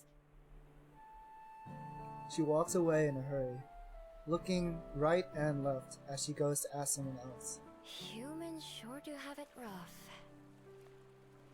Since it can't smell or even hear most things, it's a wonder they don't get lost more often. I amble along the waterfront, watching all the people as I go. Like Cuba Street, there's a lot going on. Under a nearby bridge, a group of 3 mermaids are racing each other.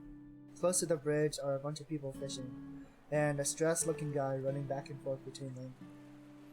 Next to a boarded-up market stall and some big crates, I noticed something weird. What the heck? What is that? What the? There's a fable with a big flower on their head that spins like a propeller. They're using it to drift in a small circle above something near the crates.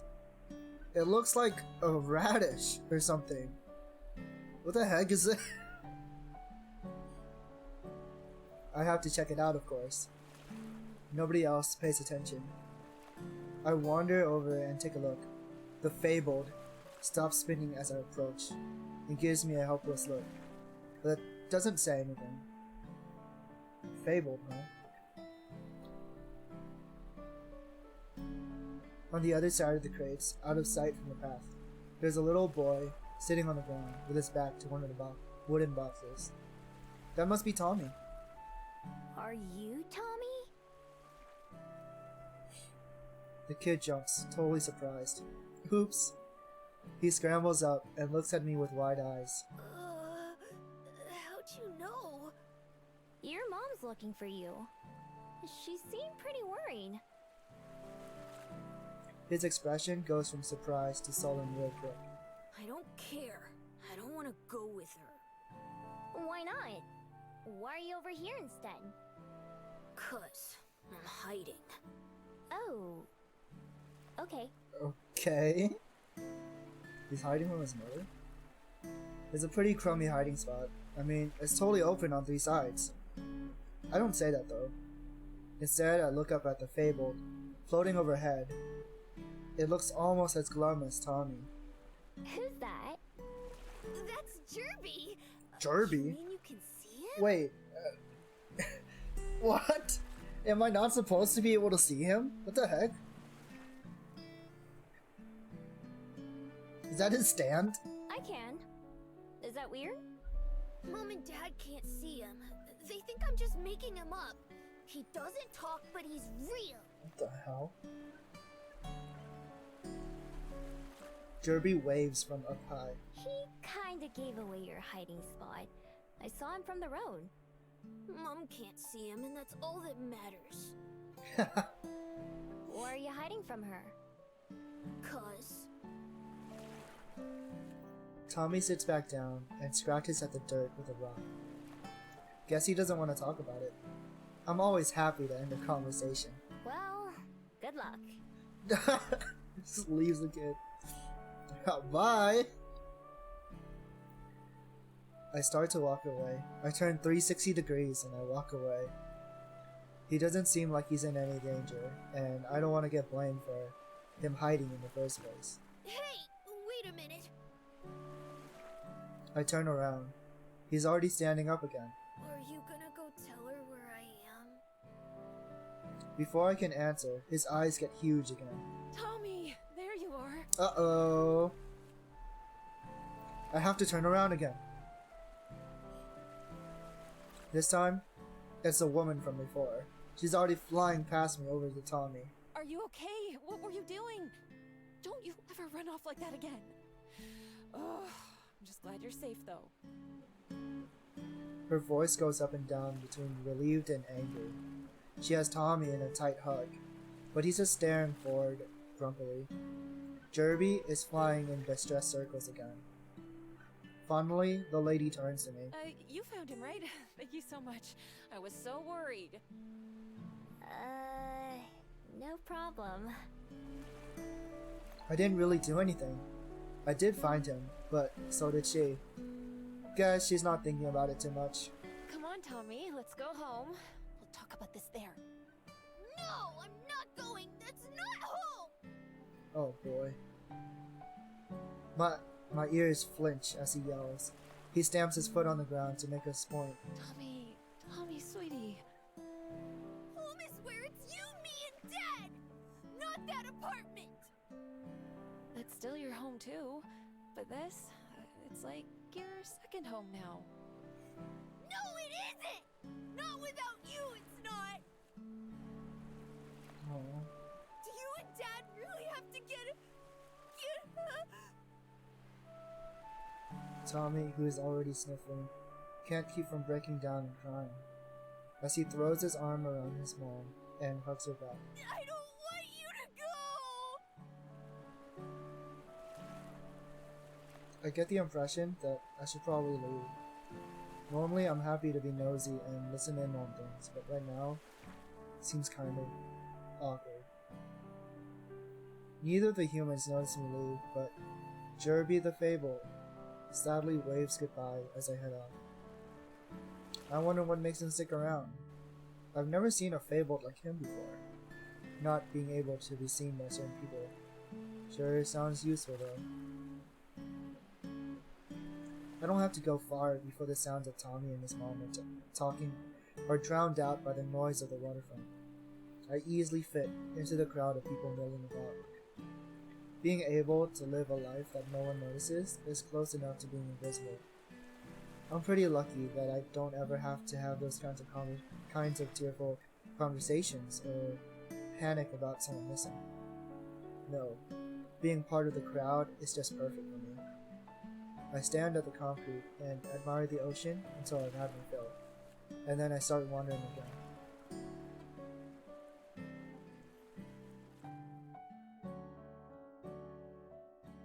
Alright, let's go to Mount Victoria.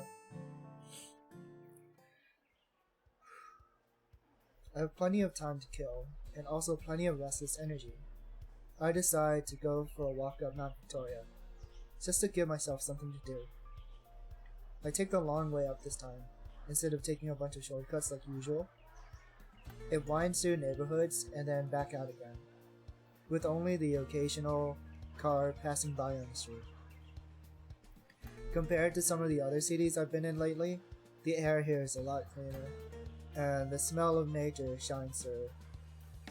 It can't compare to being out in the wild for real, of course, but it's nice to not be choking on exhaust fumes everywhere I go. The houses are weird though. Many of them sit up on tall legs like giant bugs with windows for eyes. More people seem to be coming down the mountain than going up it. Lots of them zip past on bikes or skateboards, while others are jogging or just walking. This path is longer than I thought. Whoa, who's that? About halfway up or so, there's a wooden bench just off the sidewalk. It's occupied by a man with dark hair and big sunglasses. I actually wasn't expecting any males, so I'm a little bit surprised. As I'm about to pass by, he waves. Well, hello, miss. Nice evening for a walk, eh? Huh? Is he talking to me? He must be, because there's no one else nearby. Chatting's usually not my thing, but for the moment, I appreciate the distraction. It sure is. I'm glad the rain's gone. Oh, for now, yeah. It's never gone for long, though, is it? That's so. I'm new here. I didn't even think it would rain. Why does he since talk like that? It was so sunny the day before. Ho ho ho! You've gotta watch out for that around here. Mother Nature's real fickle these days. 1 minute you're on the pier, enjoying the sunshine. Next minute, whoosh! Whoosh! He makes a whoosh sound with his breath and a wavy motion with his hand. Storm clouds, as far as the eye can see. That's just welly for you, though. You live with the sunshine and the clouds. Where are you from, then? Guessing you're not a Kiwi? Yeah, I'm definitely not a Kiwi.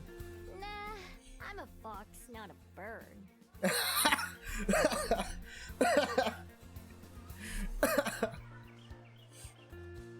The man laughs, a deep belly laugh.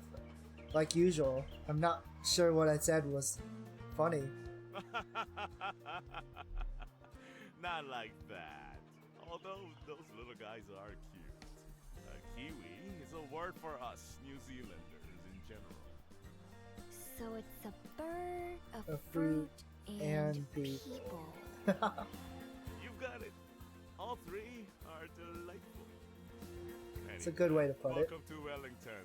I hope you're enjoying your time here in our little city. So far I am. I made my den here on the mountain.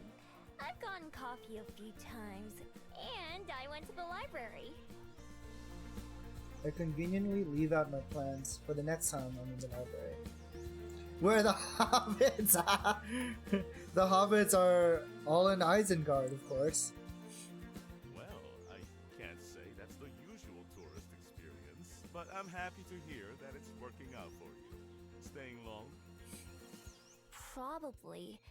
I decided to come live here, but I'm still getting to know the place.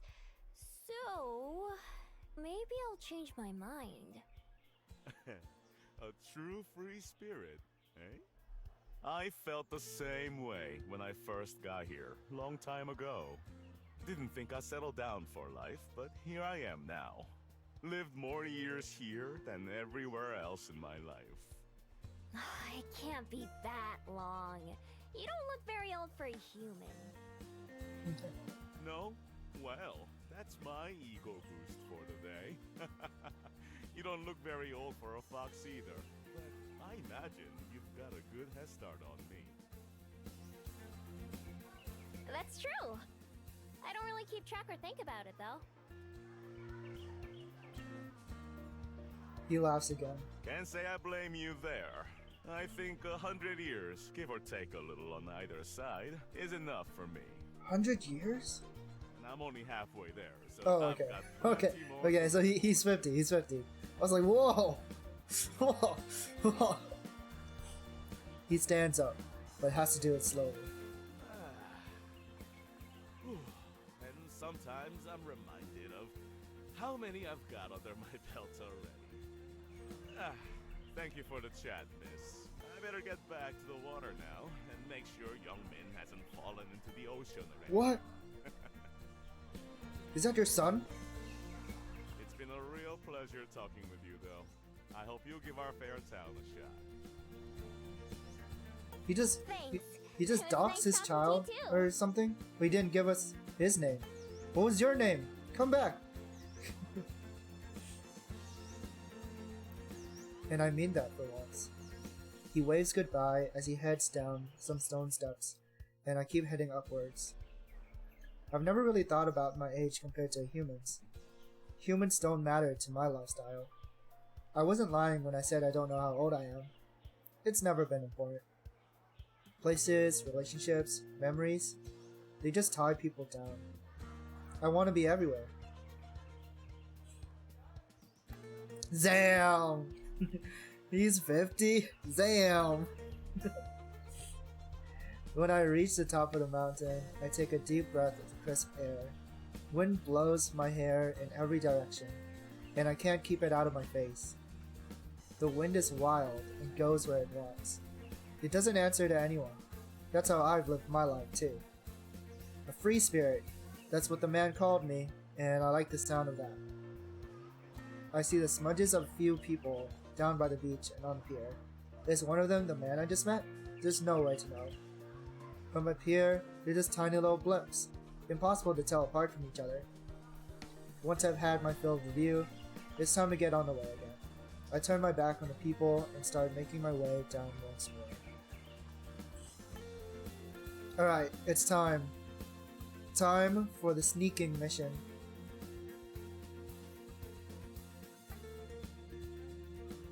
To the library. When the moon is high in the sky, I decide it's time. The perfect kind of night for me. There's not much wind, meaning I'll be able to hear or smell anyone approaching. It's a little cloudy too, which gives me some cover from the moonlight. I make my way back up to the library, stopping as soon as I'm within sight of it. I find a shadowy place to hide, and watch the front for a few minutes. Like I hoped, nobody goes in or out. All of the windows are dark too. I slowly creep up towards the entrance, ready to transform and flee if I have to. Nothing happens. No one tries to stop me. I peek into one of the windows. It's dark inside, and I can't see anyone at all. Perfect! I move around to the back side of the building and check those windows too. Same thing, it's empty and dark. This is gonna be too easy. Back at the front door, I pick the lock and slip inside. I sneak from room to room, revisiting the items I memorized yesterday. It's not expensive or fancy enough to think of them as treasures. I end up leaving a lot of them alone, since I don't want to carry too much with me. The rest go into my coat pockets. Finally, I end up back at the painting in the corner. The piece that started this whole plan. I have to set a couple things down on the floor, because the painting needs both hands for me to lift it. It's heavier than it looks, though it's not very big. That's probably a good sign for how much it'll be worth. I have to jiggle it a couple times to get it off the hook, but I manage. Tucking the painting under one arm, I pick up the other goods from the floor. This should be good enough for one night. Best to get in and out quick. I start to head for the front door where I came in. Before I get there, light floods the room. My heart starts to race as I immediately prepare to run. A quick glance over my shoulder shows the woman from last night, standing at the top of the stairs. Her eyes are glowing blue with anger. She takes a step forward, not seeming to touch the stairs. Leave that painting alone! Uh-oh. She caught us in the act. I've got to get out of here. Now! Throwing caution to the wind, I clutch my spoils tight and charge for the door, trying to make myself as small a target as possible. The painting is too big for me to transform and still hold on to it, so I've got to do this on two legs. Stop! Please! I don't stop. Just like my arrival here, with the guards at the skyport, the thrill of being chased has already taken over. It's exciting and scary at the same time, but either way, it spurs me to move faster. Using my shoulder, I crash out the front door and into the night. I run as quickly as I can, keeping an eye out for patches of slick mud or puddles of water. The path I take goes far past Mount Victoria and my den, ending up in a small residential area. I stash the painting under a parked car, and then take my fox form and crawl under a house, upsetting a mean gray cat who's already hiding there. It makes a low growling sound, and I glare at it, desperately willing it to be silent before it gives away my position. I growl back as best as I can, and that seems to scare it into shutting up. I'm not sure if I was being followed or not, but I don't want to take any chances. After 10 minutes or so, I climb out, pick up my loot, and sneak back towards my den. Now that the excitement has worn off, I just can't keep a smile off my face. There's nothing more satisfying than pulling off a heist, even one as easy as this. Other thieves I've heard about must have had it rough, having to stake out a place for a long time, trying really hard not to get caught, and making sure not to be seen. I've never done much running. I just do whatever feels right. My ability to transform makes it pretty hard to catch me, although I have had to leave behind the stuff I was taking once or twice. I feel really bad for the lady in the library. I really wonder, what's her story? She looked really, really sad, and not angry, about the painting being stolen.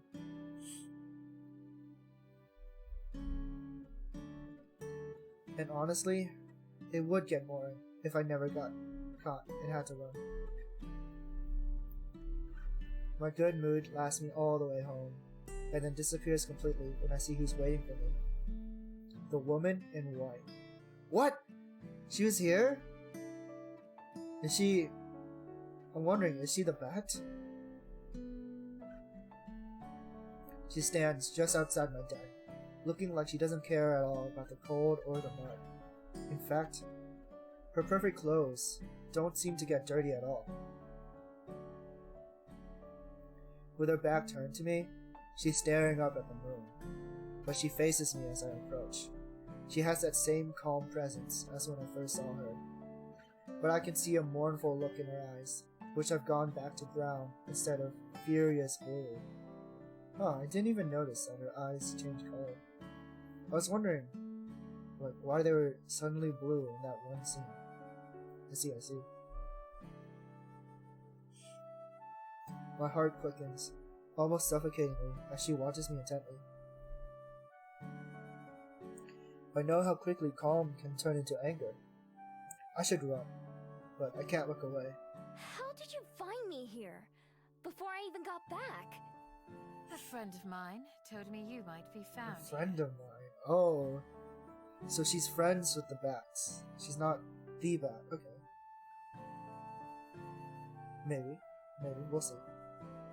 Her voice is soft and warm, unlike the way she shouted back at the library.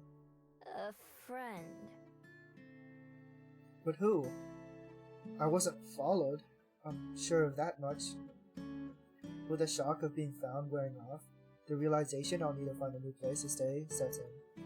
After all that work, too. I apologize for showing up uninvited. I'm here to ask that you please return that painting to me. You may keep the frame if you'd like, but the painting itself we can keep the frame? Very dear to me. Well, that's what we wanted the entire time, so that works out. I look down at the portrait.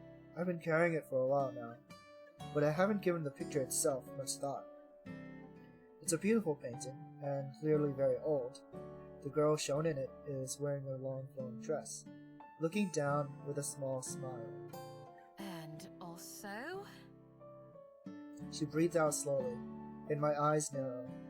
This is the sound people make when they're acting calm but they're angry. Should you want it, I have an extra room available in my library, with a soft bed. She's still offering a room after we as long as you wish. Basically stole from her. Huh? What the heck? After I just tried to rob her, she's offering me a place to stay. Okay, now I know this must be a trap. There's no way. Although, it's the same thing she asked me last night, before I broke in. I'm sure she doesn't remember that. Why? Because I have more beds than I could possibly fill, and more food than I could eat. If there is someone who wants or needs them, is it not appropriate to share these with them? Is it? I'm not sure what answers she wants to hear. She looks at me again, the same expression as it was at the library. Well, her offer does sound kind of tempting. I guess it's not like my place is as nice as yours. Not anymore, at least. Not after it rained and made half of it mud. I looked down at the painting again. If I sold it, it was just going to be so I could buy the same things that she's offering me. I still don't trust her. I've watched people enough to know better than that. There must be something she wants. But I don't think she wants to hurt me. She knows I don't have anything worth stealing. Yeah, there's nothing to steal. I don't have a home, so I wonder what she wants. If she did try to pull something, I could just run away. It's only one night. I can come back and try again, or find someplace else to take from. I look down to the burrow, past where she's standing. It looks less a den and more a pile of mud. The thought of sleeping there again practically makes the decision for me. Fine, I'll take it. She breathes out slowly again and smiles. Maybe that sound doesn't mean she's angry? Wonderful. I'm glad to hear it. Let's go! We're no longer homeless. I should introduce myself properly. My name is Juliet. May I ask what yours is? Oh, Juliet. That's a pretty name. Miho. I've had to introduce myself twice in a day now. That has to be a new record. Well, Miho, it's a pleasure to make your acquaintance. Let's return to the library. I can carry the painting if you'd like, or you may hold on to it until we get there. I shrug. Here, feel free. Oh, cute. She's so much taller than me. What the heck? Everyone's so tall. She receives it very gently, and I quickly fall in beside her as we begin to walk back. To my relief, she doesn't try to make any conversation. Instead, she silently cradles the painting as we go. When we get back to the library, the lights are off and the door is still unlocked. After setting the painting down on the desk, Juliet gestures to the stairs. It's on the second floor. Whoa, it's another picture frame. I follow her lead again until she stops at one of the closed doors. She unlocks it and lets me in. The room is simple and cozy, with a couple dressers, a table, and a bed. Over the bed, there's a boxy window with a wide sill, big enough to sit on. On the table, there's a cheese sandwich and a few apple slices, plus some sort of cake. There's also a pitcher of water. Oh, that sounds very, very nice. I hope the food is to your liking. 2 rooms down the hall from here, you'll find a refrigerator, and you may help yourself to anything in there. Is that her? That's so kind. My study is just past that. If you need anything, don't hesitate to come find me. Is there anything more I can bring for you? Wow. I shake my head, still in disbelief. Why is she so nice? What am I even supposed to say in a situation like this? I just stole from her, and now I have both a bed and food in return. As if to answer my confusion, she gives a calm smile. It doesn't help. Then I'll leave you to it. We can speak again in the morning. Good night, Miho. The door shuts behind her, and I expect to hear Juliet lock it. But when I try the knob after giving her a few moments, the door opens quietly into the dark hall. Juliet's nowhere to be seen. I pull the door back shut behind me and inspect the room, looking for any hidden threats. I also check the food, sniffing it to make sure there's no poison or anything. If there is, I can't smell it, so I dig in instead. Whoa. This is really good. There's 3 different kinds of cheese in the sandwich, which is 2 more kinds than I knew existed. The bread is soft and buttery, and when I take a bite of the apple, juice rolls down my chin. The water that I wash it down with tastes better than the water from the stream by my den. When I'm done eating, I climb into bed, still feeling overwhelmed. More specifically, not knowing how to feel. Part of me fears that I made some gigantic mistake, and that I'll wake up in danger, if I ever wake up at all. Trusting my instincts has kept me alive on multiple occasions, and for hundreds of years, enough that I've lost count of exactly how many. But something tells me I don't have anything to fear from the woman who I can only assume is my host and the owner of this place. So with that in mind, I pull the blankets up to my chin and adjust the luxurious pillows beneath my head. Who knows? Maybe the morning will bring trouble with it. But right now, just sleeping sounds alright. I wake up to the sound of birds chirping loudly outside. Blinking warily, I prop myself up and look toward the warm sunlight beaming through the window.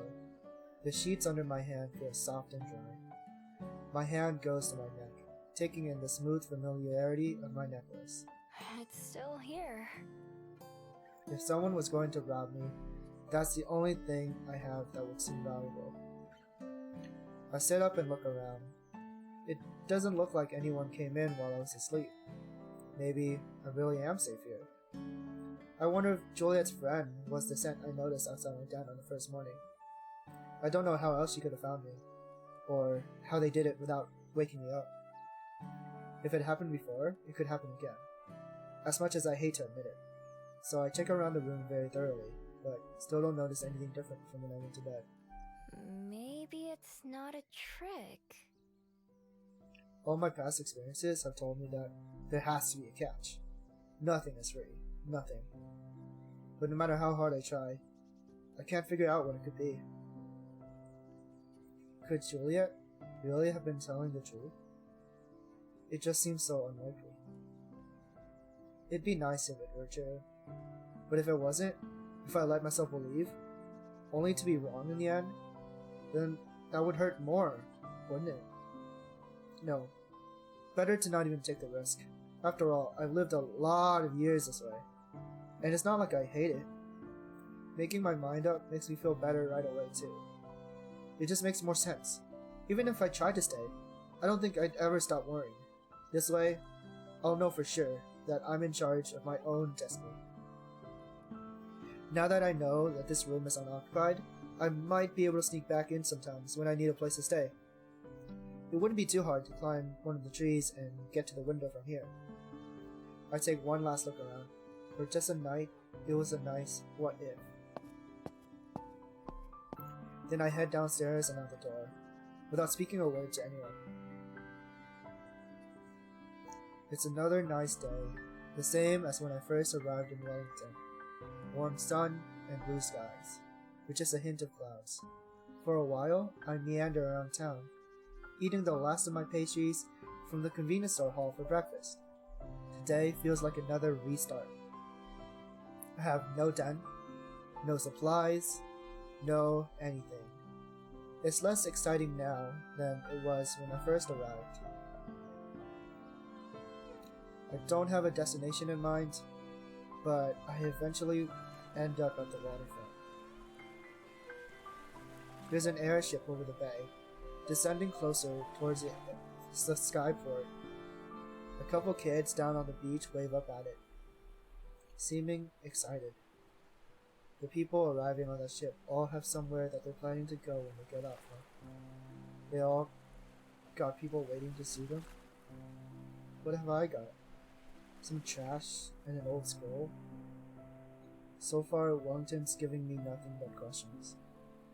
That never bothered me before in any of the other cities I've been to. So why now? Guess that's another question from Haru. I push myself off the railing and head back into town. I go through the motions of scouting for somewhere to rebuild my den, but my heart really isn't in it. After wandering for a while, I end up at the Bell House yet again. It's just a place I go when I have nowhere else to go. There are more customers than usual, so there are 2 people working behind the counter. It only takes a brief glance to notice that one of them is Aspen. Aspen. I wonder if she'll think I'd like a fairy kiss chiller again. Or maybe I'll make a different sort of first impression today. The line moves pretty quickly. It helps that Aspen doesn't spell anything this time. When it's my turn to order, I step up to the counter with a fake smile. Oh, hello! What can I make for you today? I'll have a fairy kiss chiller, please. Certainly. Good choice. I reach for my wallet to pay, but she stops me. Oh, don't worry about that. It's on the house today. Hey yo, it's on the house, let's go! Great! What does that mean? Of course she doesn't know what it means. It means that you don't have to pay for it. As an apology Uh-oh. for yesterday. What does that mean? How does she remember me? That's not possible. Yesterday? Why does that sound so strange? I nearly missed her talking, my mind having tripped over the word. Oh, hydration check? Thank you so much, Godfish. Thank you, thank you. Thank you for redeeming first as well. Thank you for being first to the stream.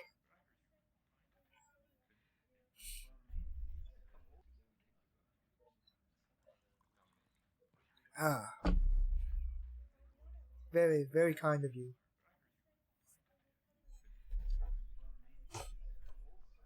She reaches for a cup, the pen already in her hand. And that's for Miho, right? She remembers me. She remembers my name. Damn. Yeah.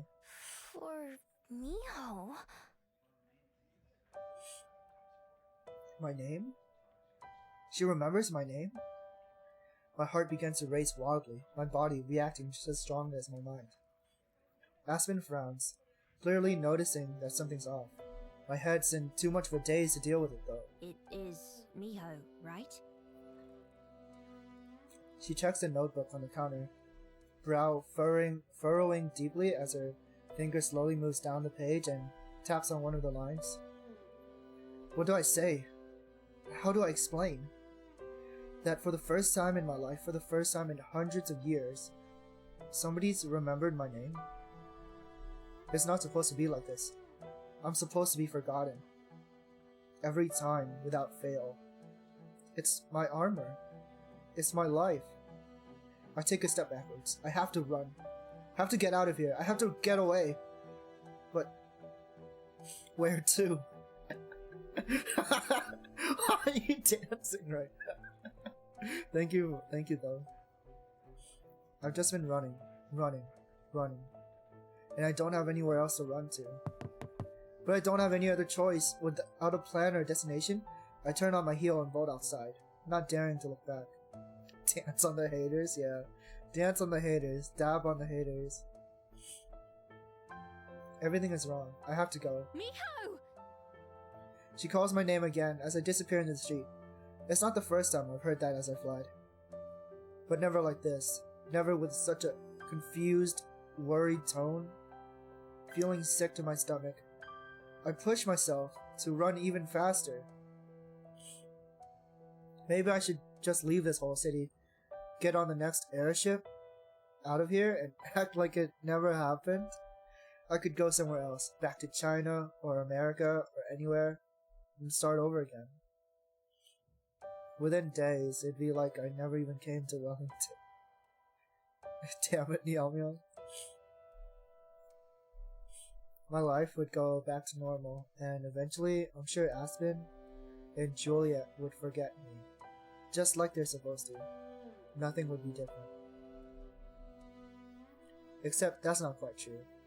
I wouldn't forget what happened here, even if everyone else did. No matter what, I'm sure I won't ever be able to get these past few days out of my mind. When I get to Mount Victoria, I finally stop running. Not because this place is special, or because I wanted to come here, but because I don't know where else I'd go. I'd make my way up to the top of the mountain, just like I did on my first day. The view, which I admired so much last time, doesn't do much for me now. Instead, the city looks cluttered and confused from up here. My chest hurts from running for so long. I'm much more used to quick bursts of sprinting to get away from something or someone. I guess that's still what I'm trying to do right now.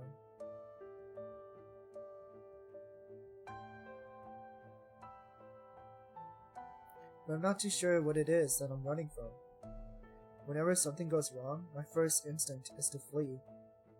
Aspen remembering me definitely counts as something wrong, but when I stop to think about why, some of the reasons are obvious, mostly, what if it's not just Aspen?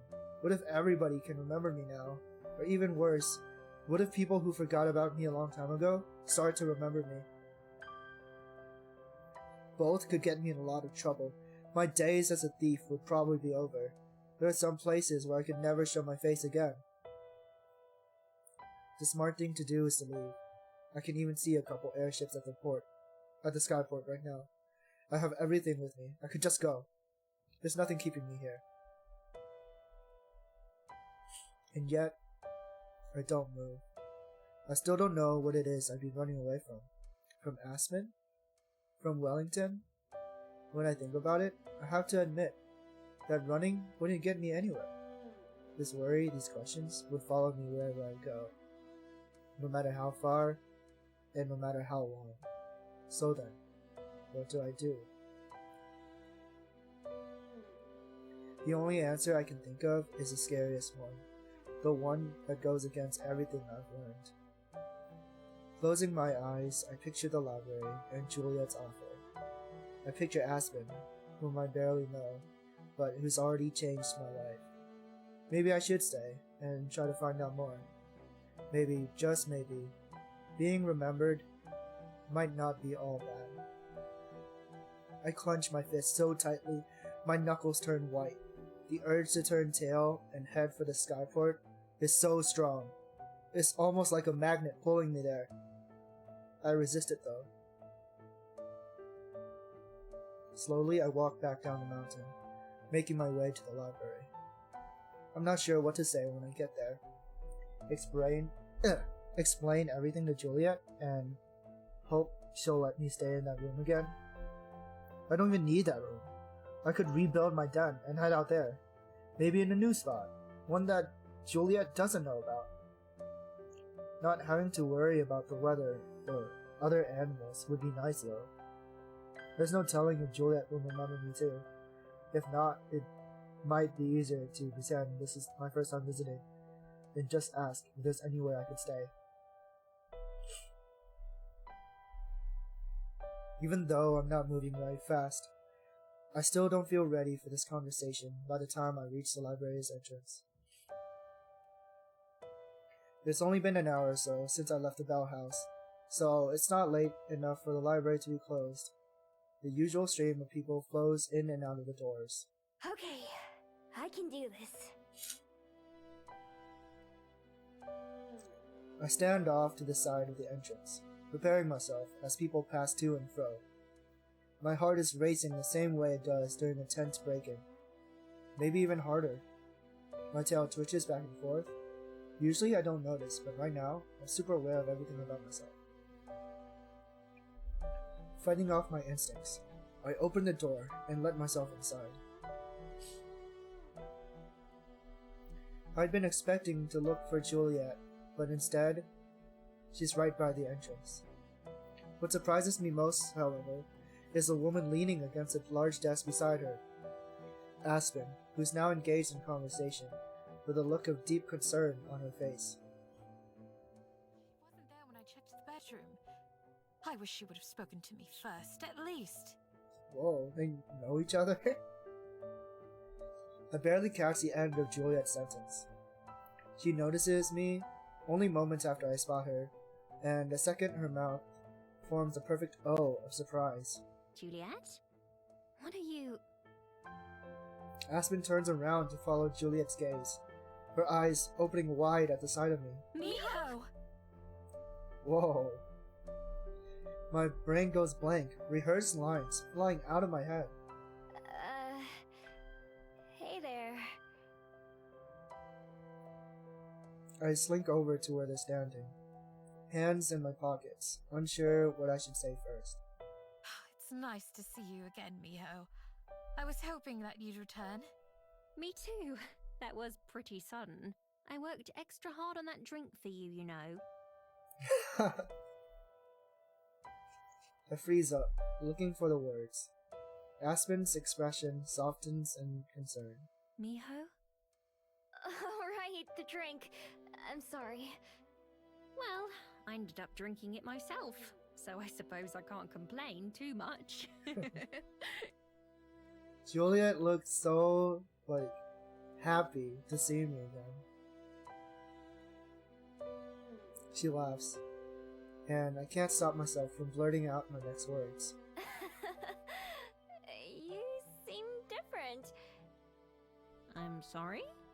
What does she mean by this? Like, less polite? Well, I'm not at work anymore, am I? What am I even saying? What was I planning on saying again? Will you be staying for a while, Miho? If so, we can continue this conversation in the dining room. It's a bit more private there. Thank you, Juliet. She sends me a raised eyebrow when I accidentally sigh in relief a bit too loudly. Yeah, sure. That sounds great. I'm not gonna run away again. I'm glad to hear that. Right this way, then. Juliet leads the way down the hall and into one of the locked rooms. We enter a cozy little room with a table and a few chairs, as well as a fridge. The three of us sit down, although I move my chair so I'm not so close to the others. Can I get you anything to eat or drink, Miho? I shake my head. I'm hungry, but I'm way too nervous to eat. Juliet smiles in response to my answer, which came just a little too quickly to sound natural. By the way both she and Aspen are looking at me, I can tell they're expecting me to say something first. None of the words that I planned are coming back to me. What do people even say in a situation like this? The temptation to run away is overwhelming. The door just a few feet behind me. My knuckles whiten as I tightly clench my fist in my lap, pushing myself to resist the urge. I told myself that I'm going to take this chance. Even if it's the hardest thing I've ever done, I'm going to be honest with them. Well... I struggle to think of what to say. Juliet waits patiently, her eyes gazing coolly in my direction, more than directly at me. Aspen soon grows restless, however, her expression clouded with concern. Sorry. I don't know how to just say things. I've only ever copied other people's, so Aspen's expression clears up in some sort of understanding. It's okay, Miho. Take your time. So I don't really know how to talk like this. You're doing just fine. If you say so. It's not just talking either. I don't know much about anything. Well, anything human. All I really know about is being a fox. And all we foxes care about is how to survive. It might be hard to believe, but I'm not a normal fox either. There's something kinda special about me. Kinda different. I finger the beads around my neck. Their constant warmth and presence is reassuring. I avoid looking at either Aspen's or Juliet's face. What else? Usually, I have to steal to get by. I don't just have to, I like to. I'm good at it too. That's how I ended up meeting Juliet. And the reason I'm so good at it is because I don't know why it happens, but ever since I got my human form, everyone forgets me.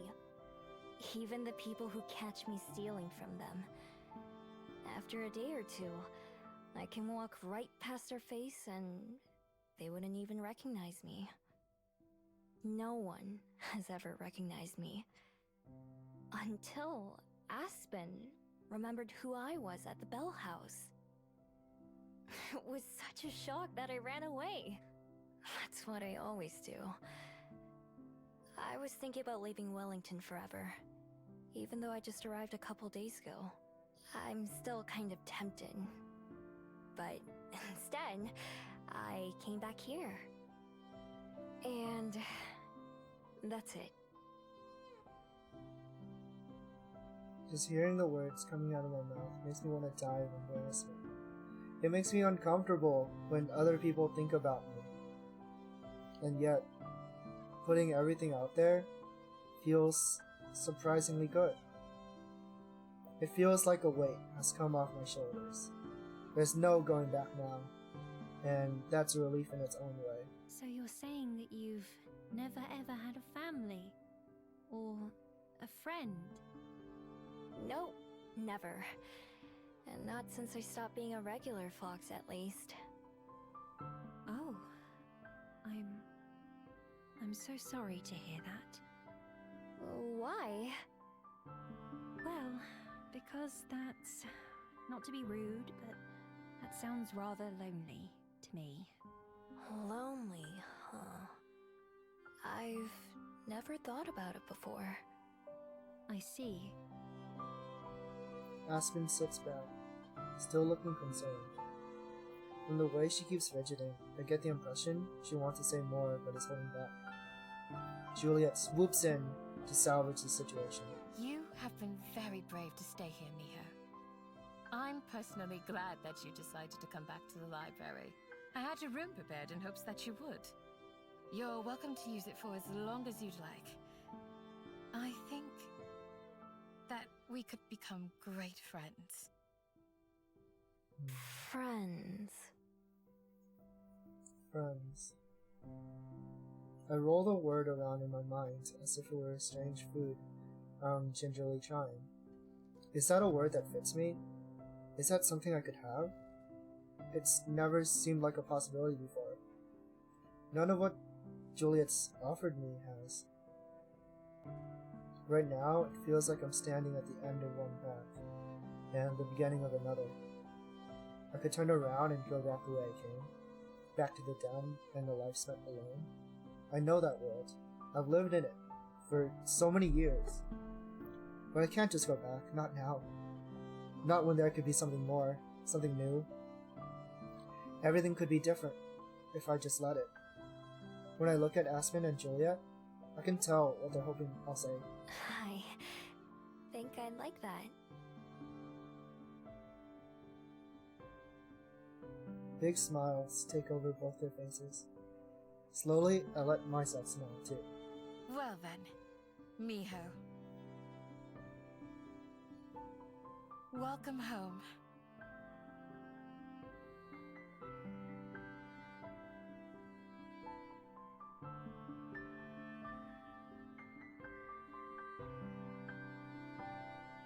Aww. That was sweet. That was adorable. That was great. I didn't know what to expect from this, but I had a great time reading it. And I can definitely relate a lot to Miho. I think I'm definitely someone who understands like the type of situation she's in. So I'm really excited to see how she develops and how she grows as a character. I'm really excited for when this game comes out. I don't know when it'll come out, but I hope it's sometime soon. Yeah, it's a demo. I plan on playing like a couple demos that I have downloaded on Steam. Yeah, I wish the whole game was out. I'll definitely have to keep an eye on it. Seems really, really good. Characters are really, really cute.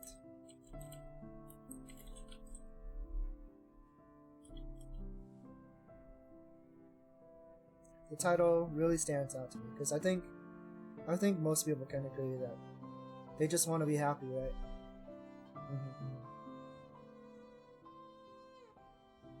This looks like a good time to take a break, and then I'll check out another demo that I have lying around. See you guys in a jiffy.